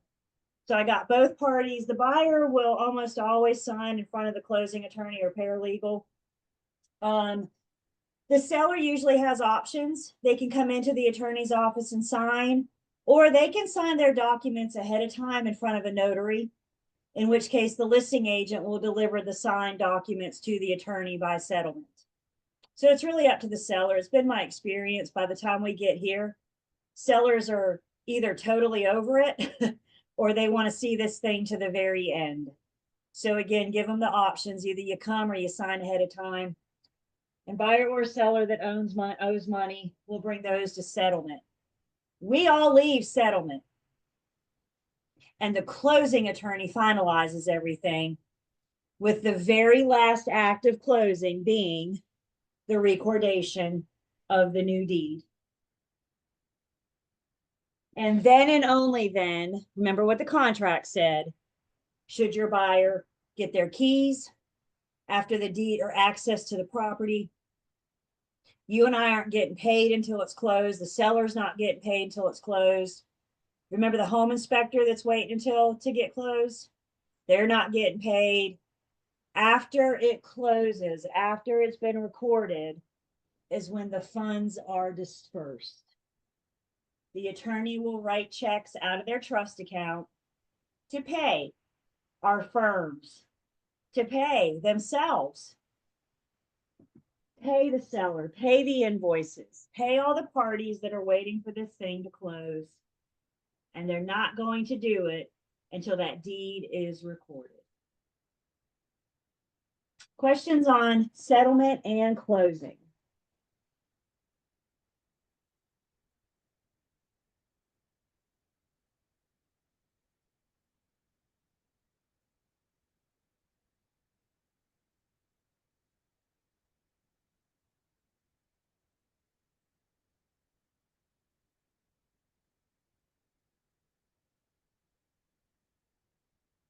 So there's two different closing methods. Other states may use an escrow closing method. I can't tell you what states, it doesn't matter. Other states may use an escrow method, and with an escrow method, closing is not handled by an attorney. It's handled by an escrow agent. And generally speaking, that escrow agent might be the title insurance company. The parties don't attend anything. They send their stuff in to the title insurance company. And once the insurance company has everything, then they finalize the process.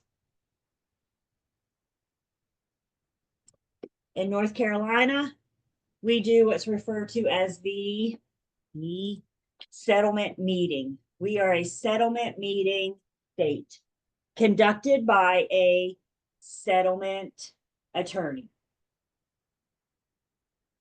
So in North Carolina, the attorney handles the affairs on behalf of the lender. The attorney's the one communicating with buyer and seller. Parties go to the attorney to sign their paperwork. And then the attorney finalizes the process by recording the new deed.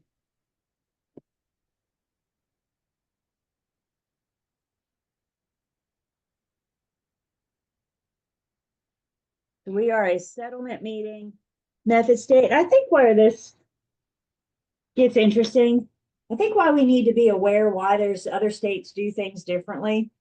It's not uncommon for buyers to move here from other states. And if other states don't use attorneys, when they come here, we start talking weird stuff, right? And if you have a buyer from another state, there's a really good chance that they might look at you and say, I have to hire an attorney. And our answer is, if the property is located in the state of North Carolina, yes, because that's how we do things here. And interestingly enough, we're one of few. There's only like 6 or 7 states that are settlement meeting method state, which means everybody else is an escrow method. So we're the rare. That blew my mind. I thought we were the normal until I learned that, but we're the rare. And so just be prepared for buyers. Again, they know how they did it before, but now they got to learn the North Carolina way.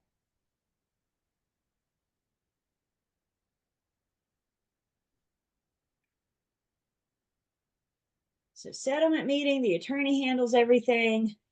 Once we get that deed recorded, that's when the attorney can release the monies. That's when they pay everybody. And then and only then should your buyers be getting access to the property. We might have personal experience. We may know somebody with a story. Well, I got my keys at the attorney's office. And I need you guys to remember that very important question that I've told you to ask yourself on the regular. And that question is, what does the contract say? And when it comes to possession, the contract says that the buyer shall not receive any means of access to the property until closing, until it's a done deal. It's still the seller's property until it's a done deal. Yeah, Brittany. So does the lockbox remain for the keys, or does the attorney handle the keys? The attorney will have the keys. Yep. Yep. So at some point on that day or before that day, Brittany, the listing agent needs to go get their lockbox and their sign and, all that other stuff from the property. Another thing the listing agent will do is take the keys to the attorney's office. And it's not uncommon for them to hand that key to the buyer's agent. But as the buyer's agent, that puppy's going in my pocket until I get that email that says we're on record. And buyers will come up to you in the parking lot on their way out of the attorney's office and they'll say, can't you just give me the key? I promise I won't go to my home. Nope, because it's not your home yet. So guys, remember, what does the contract say? Y'all want to know how adamant I am about this? My husband and I bought our house. I got to wear 2 hats. I was a buyer and I was a buyer's agent.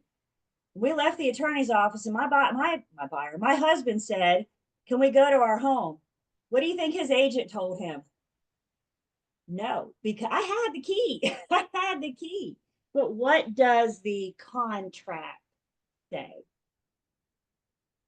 So we went out to lunch. We went to Home Depot because apparently that's what you do when you buy a house is you go to Home Depot a lot. So we went to Home Depot. And while we were in Home Depot, I got the email that said, we are on record. And I said, now we can go to our new home. Now it's a done deal. He said, man, my agent is strict. And I said, yes, she is, because I'm a stickler for the contract. How can I best protect my parties? By doing what the contract says. We have something in North Carolina, actually a law, an act that supports this. It's called the North Carolina Good Funds Settlement Act, which says stuff isn't going to happen until this is finalized, until this is a done deal. Oh, there it is. North Carolina Good Funds Settlement Act. Another thing that happens on closing day that we need to take into consideration is insurance. So I got 2 things happening. I got the buyer's policy starting and I got the seller's policy ending. Now there's a common misconception that the home is doubly insured on closing day, and that's not accurate. The seller's policy ends when the deed records. The buyer's new policy begins when the deed records. If something happens to the property on that day, both parties, insurance companies, are going to want to know what time did the house burn down and what time did the deed record. Because if the house burned down and then the deed recorded, that's on the seller's insurance. If the deed recorded and then the house burned down, that's on the buyers. So it's not doubly insured. They both just have their own policies for when they are the owner. And that deed recordation is the that final act, that final step. And because the attorney's e-filing, they have a date and time stamp. They get that confirmation from the register of deeds.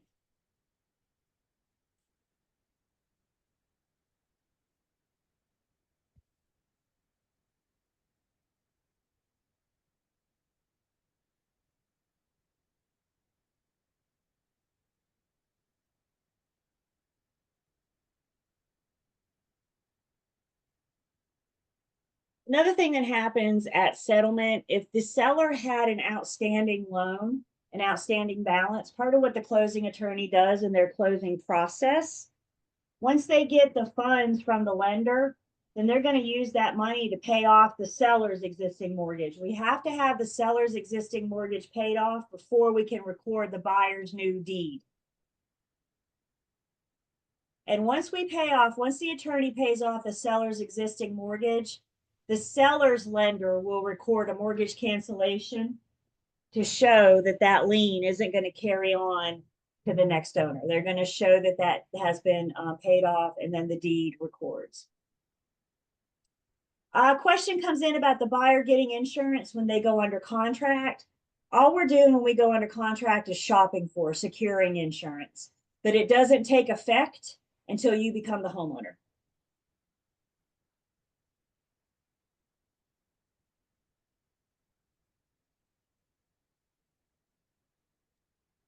I have a question. Yeah. Are we gonna, I don't know if you're gonna talk about it in this chapter, but are we gonna talk about in like homeowners insurance for like townhomes and condos? That's covered in Unit 9, which we're glossing over because there's only like one or two things that we need to worry about. So we're not going to get in depth, but if you're interested, that's in Unit 9. Okay, thank you. And there are different policies for different types of homes, but that's generally up to the homeowner's insurance. I just didn't agent know, to- like, I was just curious in terms of like liability and Yeah. stuff. I'm sure that gets pretty murky. I'm gonna stay in my lane. Yeah. And just advise them to talk to the homeowner's insurance agents because they can say, I'm buying a townhome. So the agent can say, this is the type of insurance you need. Yep. Another thing for the seller, when you sell your home, that sale's got to be reported to the IRS. There's a form for that. And the IRS form is 1099-S. Don't need to know that. And oftentimes the closing attorney will file that on behalf of the homeowner.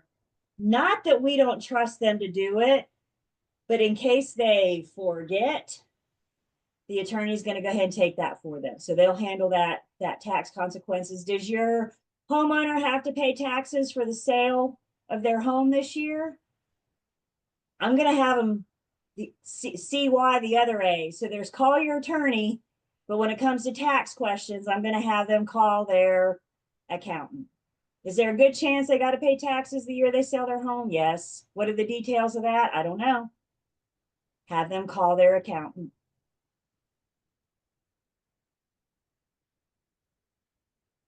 But the closing attorney will generally submit that form on behalf of the seller.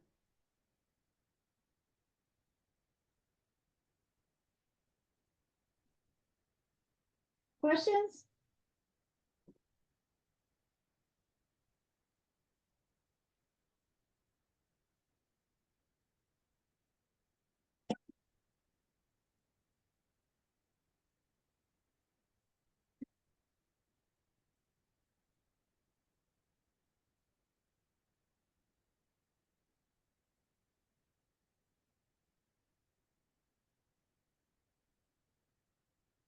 All right.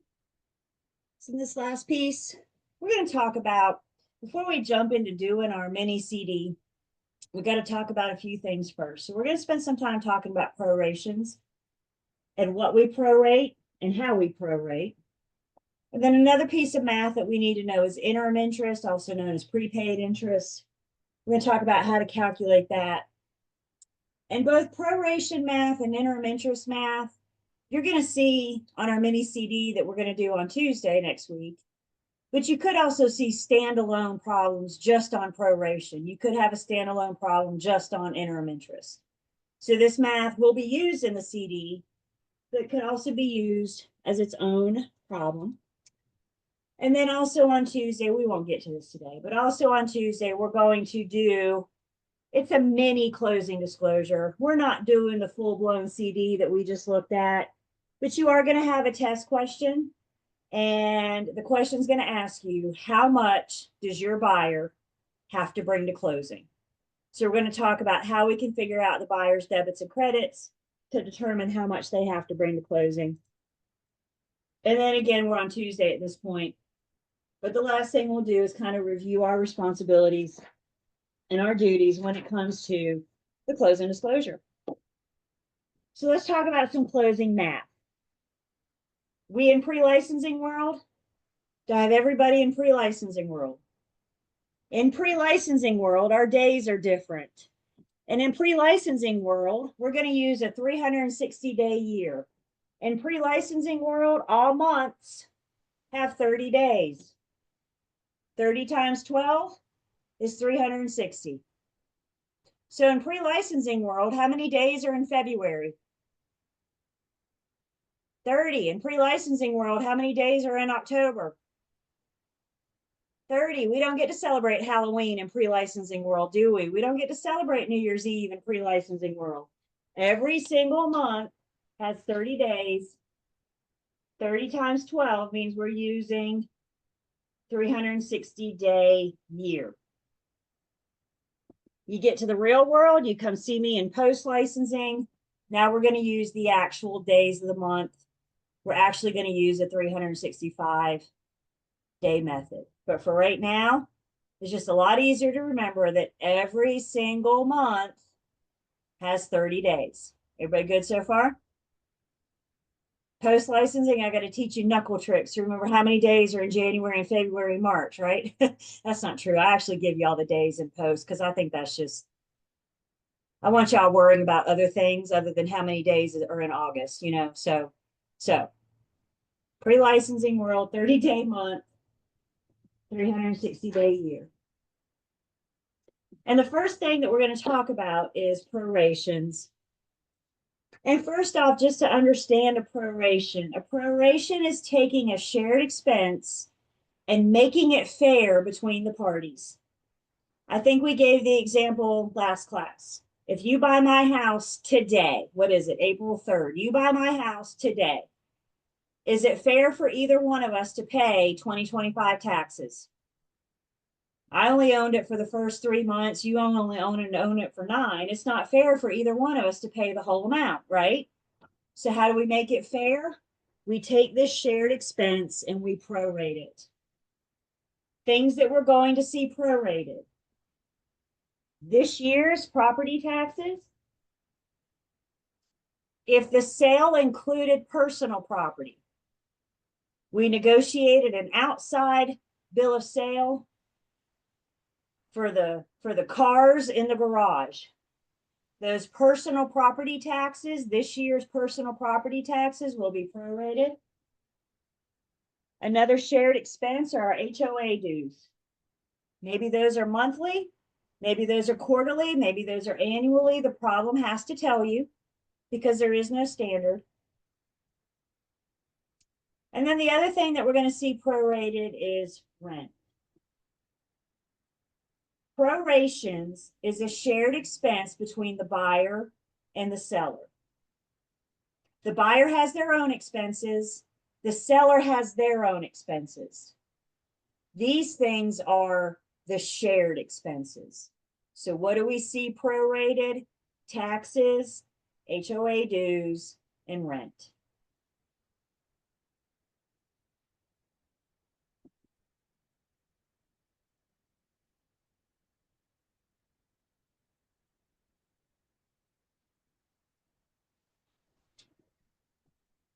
When we're doing these CDs, these closing disclosures, we're dealing with debits and credits. A debit is an amount owed. It's an amount to be paid. A credit is an amount coming in. It's coming in on your behalf. When it comes to debits and credits, we can compare this to our own wallets.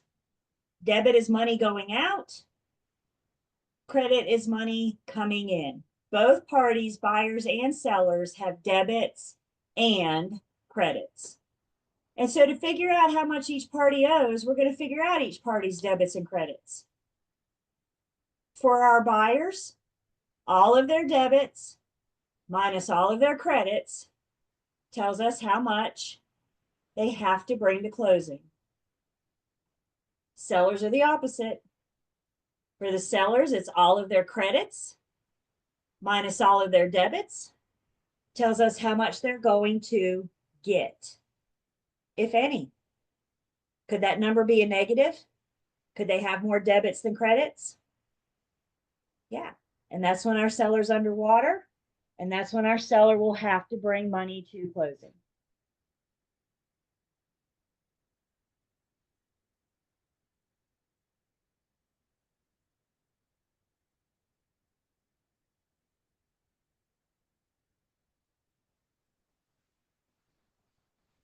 Very important for prorations. Probably a big problem topic when it comes to prorating.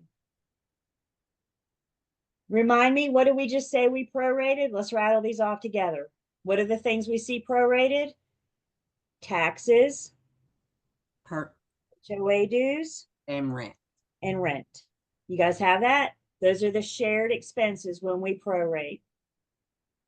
And we have to decide who gets to pay today's taxes, who gets to pay today's HOA dues, who gets today's rent.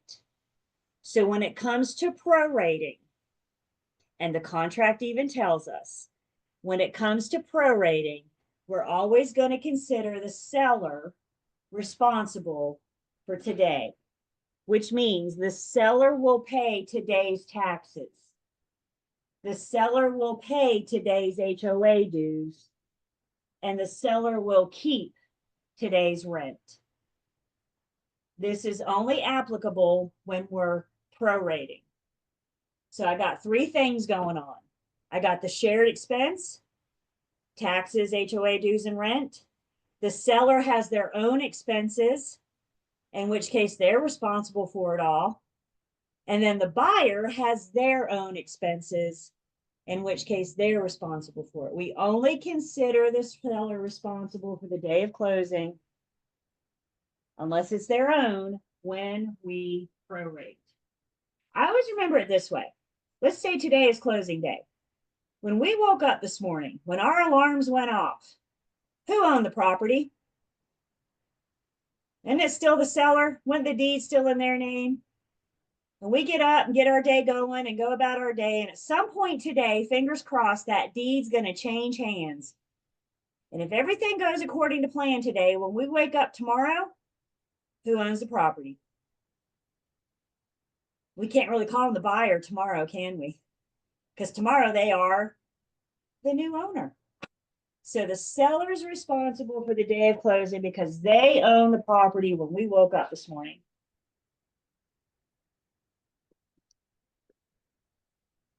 When it comes to, and I'm just going to focus on taxes for the time being, just so I'm saying the same thing. When it comes to prorating taxes, there's 3 steps to allow us to prorate taxes. And of course, rest assured, I got several scenarios. I got some examples that we'll look at. So when it comes to prorating taxes, I first need to figure out how many days does the seller or the buyer own the property. You're buying my house today. There are 30 days in January, 30 days in February, 30 days in March, and we're on April 3rd. So how many days would I be responsible for as the seller? I own the property this year for 93 days. So we're going to figure out one party's days or the other. We'll talk more about who we figure out in just a minute. But step one of prorating is we actually got to calculate how many days.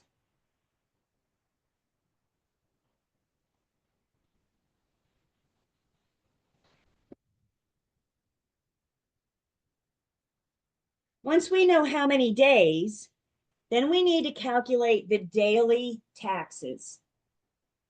So they'll give you the annual taxes. We take those annual taxes and divide it by 360, and that gives me daily taxes. Annual taxes divided by 360 gives me daily taxes. How much are taxes every single day this year on this property? And then once we get daily taxes, we take the number of days times those daily taxes. And that lets us know what the buyer owes the seller or the seller owes the buyer. So 3 steps to prorating.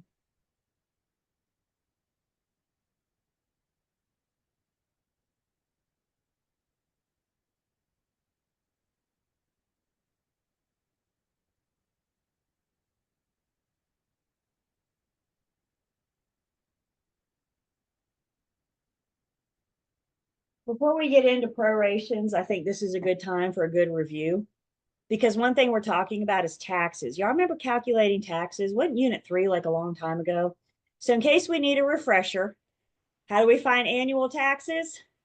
Our annual taxes are part of our assessed value. They'll give you the tax rate, they'll give you the assessed value. Sometimes the problem gives you the annual taxes, sometimes they give you the value and the tax rate, expect you to find it. So we're piggybacking, a fresh reminder from what we learned in Unit 3, how to calculate taxes.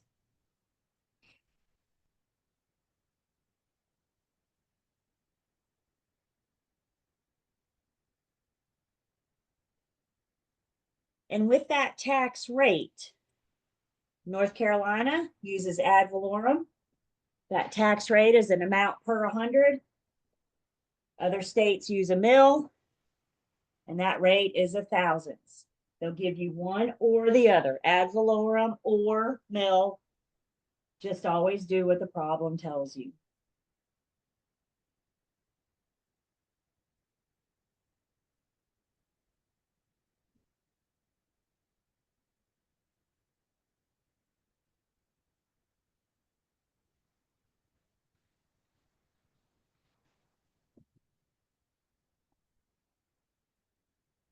So quick refresher on calculating taxes, quick refresher on that tax rate.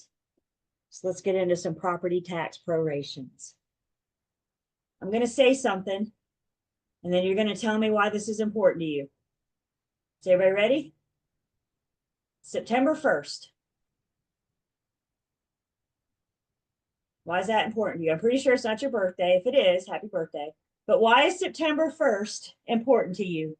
Last day of tax time for the house. It has to do with taxes. And specifically, that's right, specifically September 1st is when our taxes are due. The lien hits our property on January 1st. Remember our taxation timeline? We got a lien on our properties on January 1st. Happy New Year. We don't get the bill till like August. Taxes don't come due until September 1st. So when we're prorating taxes, this September 1st date is very important. The problem will have to tell you the closing date, obviously. And the proration scenarios are going to depend if closing is before September 1st or after September 1st. The one thing I know for a fact is that if if closing happens before September 1st, taxes are unpaid. If we go to closing today, the problem tells you that closing's April 3rd. They may not tell you that taxes are unpaid. But if April 3rd is before September 1st, don't we just know that taxes are unpaid? So put that date.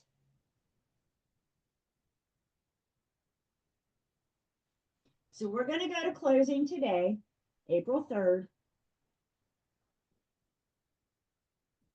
And when I prorate, y'all know me, I like pictures. So when I prorate, I like to draw out what it is that I'm looking at. And the way I draw this out is I give myself a timeline. And the timeline I'm going to give myself is for the current year. So if every month has 30 days, we're going to run our current year from January 1st to December 30th. And what divides the timeline is the day of closing. So in this first example, we're going to go to closing on April 3rd.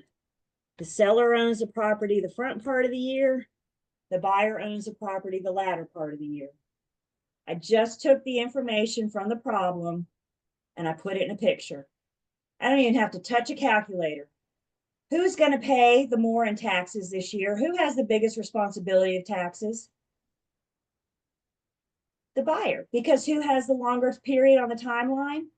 So sometimes with proration math, you guys, if you can figure out whose is more, just by looking at the picture, you might be able to eliminate an answer choice. So if one of those answer choices has the seller paying more, I can cross that thing out without ever picking up a calculator. We're doing math without doing math at this point. How's that sound? And if you can eliminate one, you've gone from a 25% chance of getting it right to a 33.33% chance of getting it right. So taxes are paid. Problem tells us we're going to closing on April 3rd.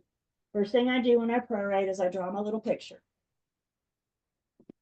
I'm going to say that taxes for this year are $1,100, kind of making numbers up. But I'm going to say taxes for this year are $1,100. And so we first going to find out daily taxes. So I take 1,100 and divide it by 360. Annual taxes are 1,100. I divide it by 360 to get daily taxes, 3.056.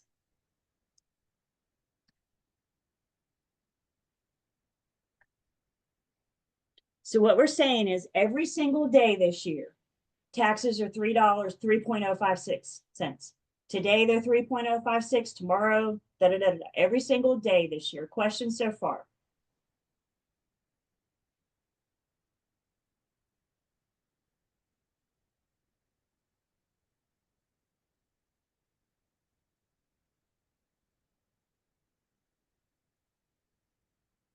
Common question I ask myself when I'm prorating. Who owes who? If we're going to closing today and taxes are unpaid, the bill doesn't come out until September 1st, which means taxes aren't paid until later in the year. And when that bill comes out, the buyer will be responsible for the whole year. The buyer will be responsible for the whole year. So my question to you is, who owes who?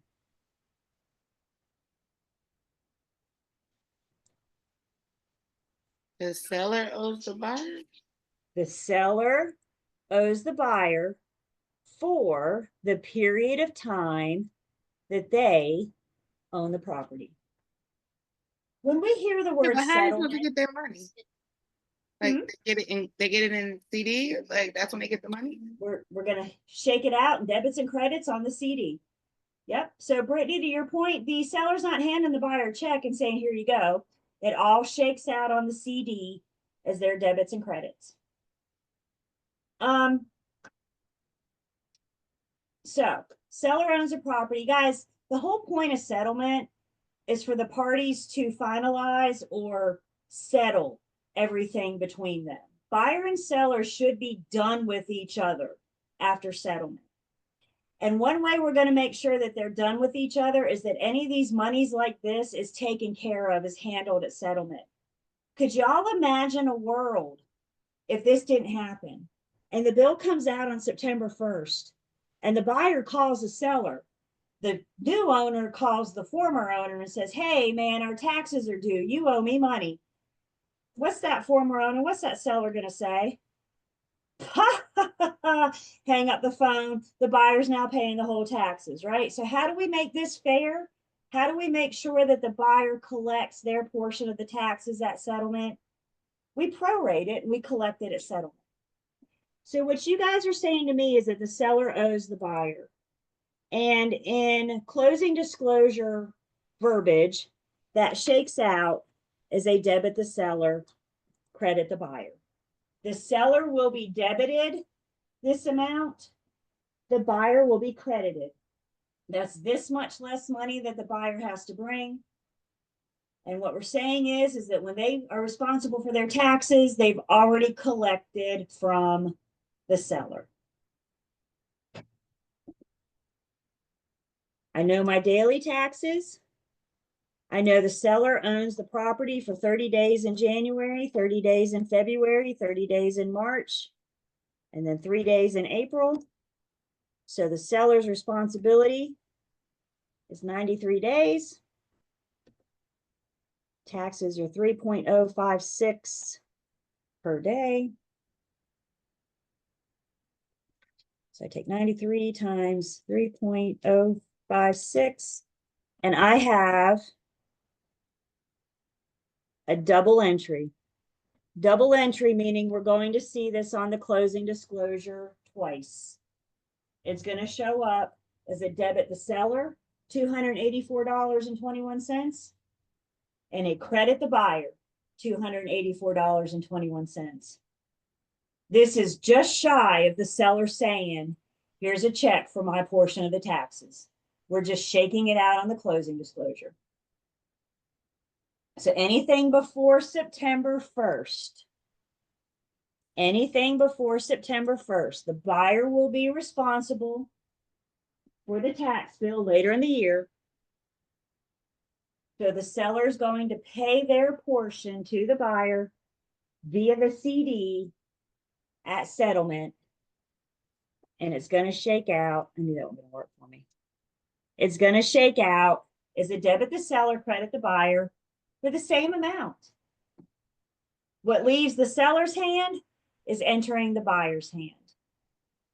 So scenario number one, anything before September 1st is unpaid. Anything unpaid will be a debit the seller, credit the buyer.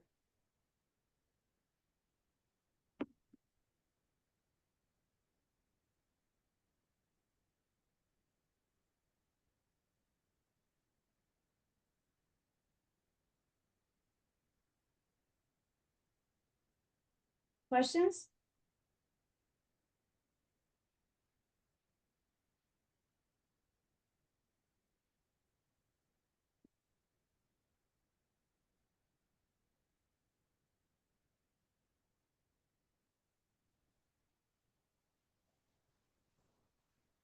So tell me in the chat, A, B, C, or D. Before I turn you loose, please note they'll have an assessed value that is 85% of the sales price. What does that word of tell me to do? Multiply. So the first thing you need to do is take the purchase price, find the assessed value. You got to find the tax rate. You got to find annual taxes first. And then tell me in a chat, A, B, C, or D. I'll give you a few minutes and then we'll look at it together.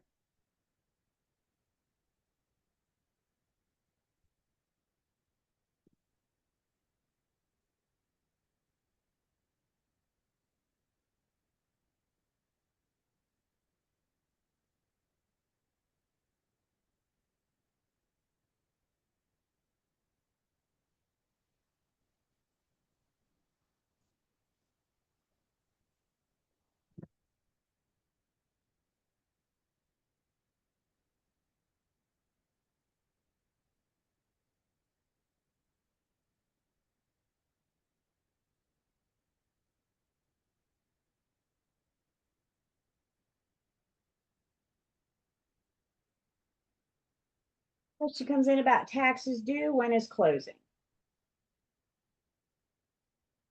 So have taxes been paid yet? Not yet.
One more minute, we'll talk about it.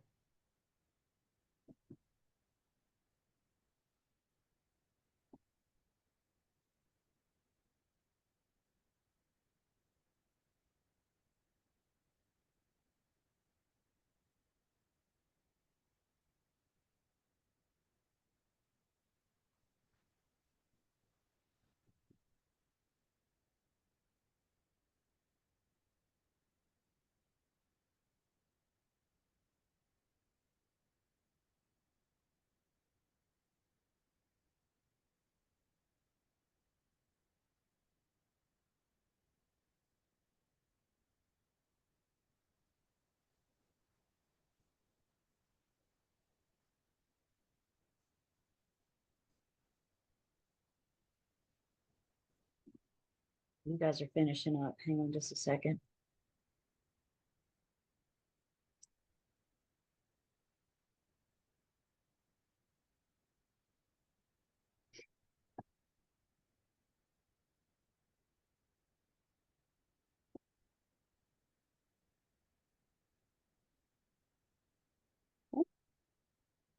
Let's see what we got here. What did you do first?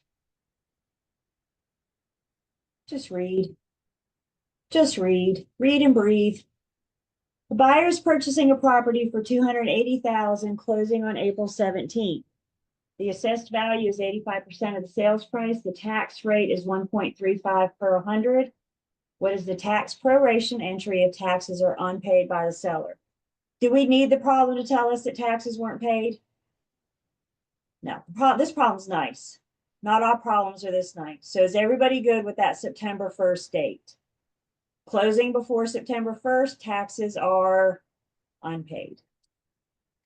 For me personally, when I first see this problem, maybe we don't know, I don't know where to start. I don't even know where to begin. So for me, one of the best places to begin is with my timeline. So let's take the information from the problem and just draw out what I'm dealing with. And what I'm dealing with is this year's taxes. So the timeline that I'm looking at is my annual timeline. And what divides or separates the timeline is the day of closing, which in this problem is April 17th. Seller owns a property the front part of the year, buyer owns a property the latter part of the year. I haven't done anything else, but just give me a visual, give me something to work with. Taxes are unpaid, which means the buyer will be responsible for them later in the year. So at this point, the question I want you guys to ask yourselves is, who owes who?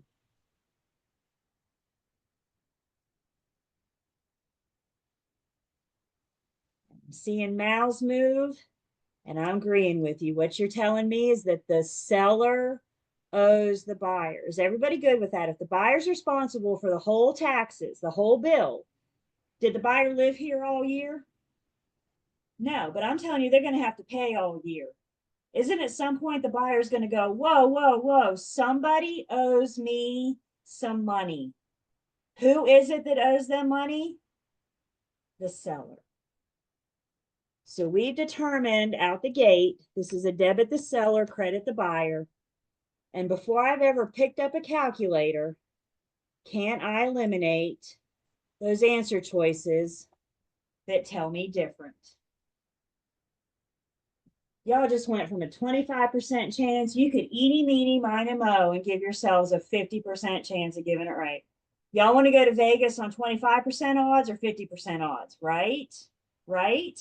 So if you can take just a minute with proration, draw it out, see the visual, and ask yourself, who owes who? You might be able to eliminate some answer choices before you ever touch a calculator. Questions on how I determine this is a debit the seller, credit the buyer.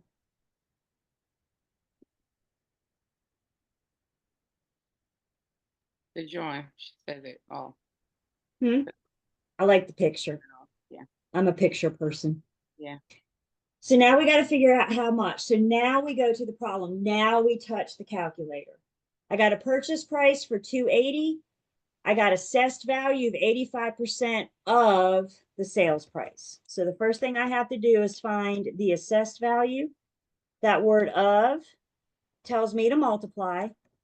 So I take the sales price of the purchase price times 85%, and I get an assessed value. We'll see. I get an assessed value of $238,000. I know I'll be able to use a T-bar to help me find my annual taxes. 238. So I'm just starting to plug in my T-bar. What's my assessed value? 238,000, 85% of the purchase price. I got a tax rate of 1.35 per 100. What's that fancy word per tell me to do? Divide. So I'm going to take 1.35 divided by 100, which gives me a rate 1.035. I've completed my T-bar, 0.0135. Up, down line in the T-bar means multiply. So I take my assessed value times my tax rate. And that gives me annual taxes of $213. So my annual taxes, how much are we paying in taxes this year for this property? $3,213.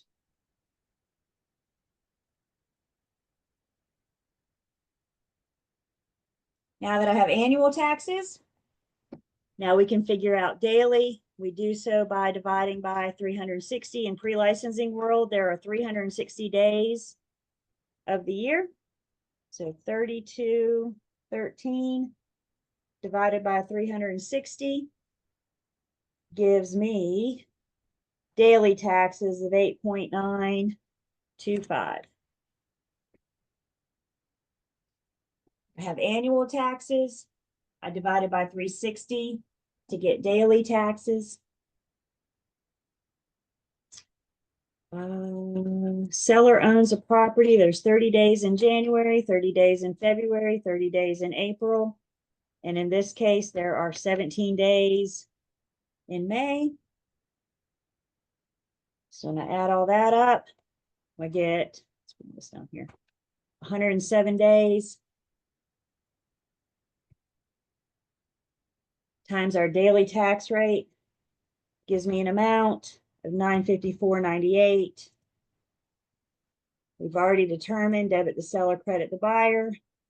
I was told to round. So how much does the seller owe the buyer? For their portion of the taxes, $955.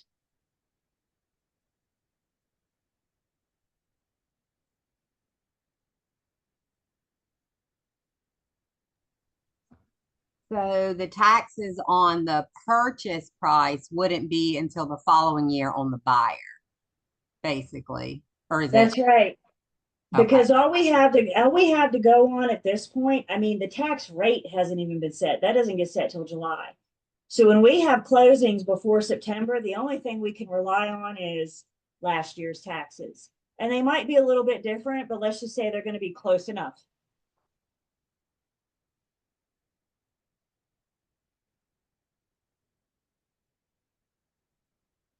Prorating. My advice, draw the timeline and ask yourself, who owes who? Then we figure out daily taxes. We figure out number of days. We figure out that the seller owes the buyer $955. Next week, please look with me on page 157. I encourage you guys to look ahead. Next week, we're going to run examples when I have closing after September 1st and taxes are paid. We're going to look at scenarios when closings after September 1st and taxes are unpaid. So we're going to be able to revisit prorating next week when we start. So Tuesday, we're going to finish up Unit 11. All we have left to do is the math. So prorating, interim interest, and then our mini CD. Can I erase all this? Do you guys, everybody have it? Everybody good?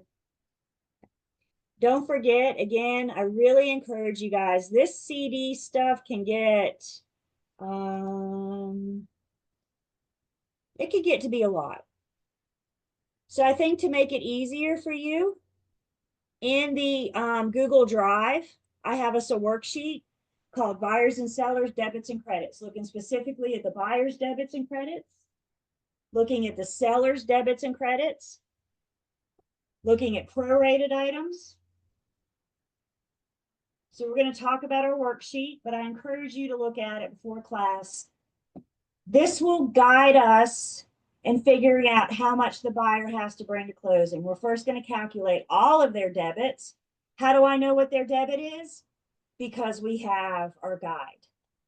Then we're going to calculate all the buyer's credits. All their debits minus all their credits will tell them how much they have to bring to closing. So we're going to finish 11. We're going to do unit 13. In unit 13, we get to wear one more hat. Where are my property managers? Future property managers? We get to wear your hat on Tuesday. Have you been waiting patiently?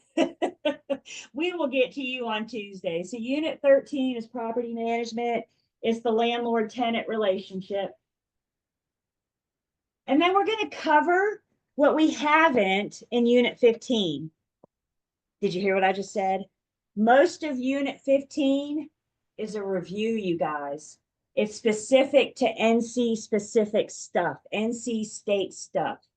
15 is our license, law, and commission rule. And a good chunk of 15, we've already talked about. So we're going to cover what we haven't. There's things in there like trust account, things like that we need to make sure that we hit. I have purposely skipped 9, 12, and 14 for now, because as we look at our cheat sheet, how many questions are you going to have on my end of class exam from unit 9? What if you're eligible for the retake? Same thing with 12, same thing with 14. I'm going to hit the highlights on 9, 12, and 14, whether you're taking the end of class exam or the retake. So we're going to hit the highlights. Is everybody hearing what I'm saying? Nod, nod, wink, wink. We're hitting the highlights of 9, 12, and 14. We're going to cover what we need to in 15. I got to talk about agent safety. We're going to do some finalization to get you guys ready for your end of class exam, kind of let you know what to expect after Thursday. And then that's it. So we're wrapping it up next week. Next week is awfully important. I understand if you are not able to be here, but remember, I'm recording. So it's really important if you miss anything next week, especially on Thursday, that you watch that recording and get caught up. Guys, I'm around all weekend. I'm always available to help. Please don't ever hesitate to reach out to me. Remember, I like screenshots. I like pictures. So please let me help you guys. We're getting closer. Please let me help. Fair enough? Y'all have a good weekend. Try to do something fun too. You're not going to study all weekend. You're just going to study most of the weekend. Have time for fun too. Please. Y'all worry me. You enjoy yourself too. Thank you, guys. Have a good weekend. Have a good weekend.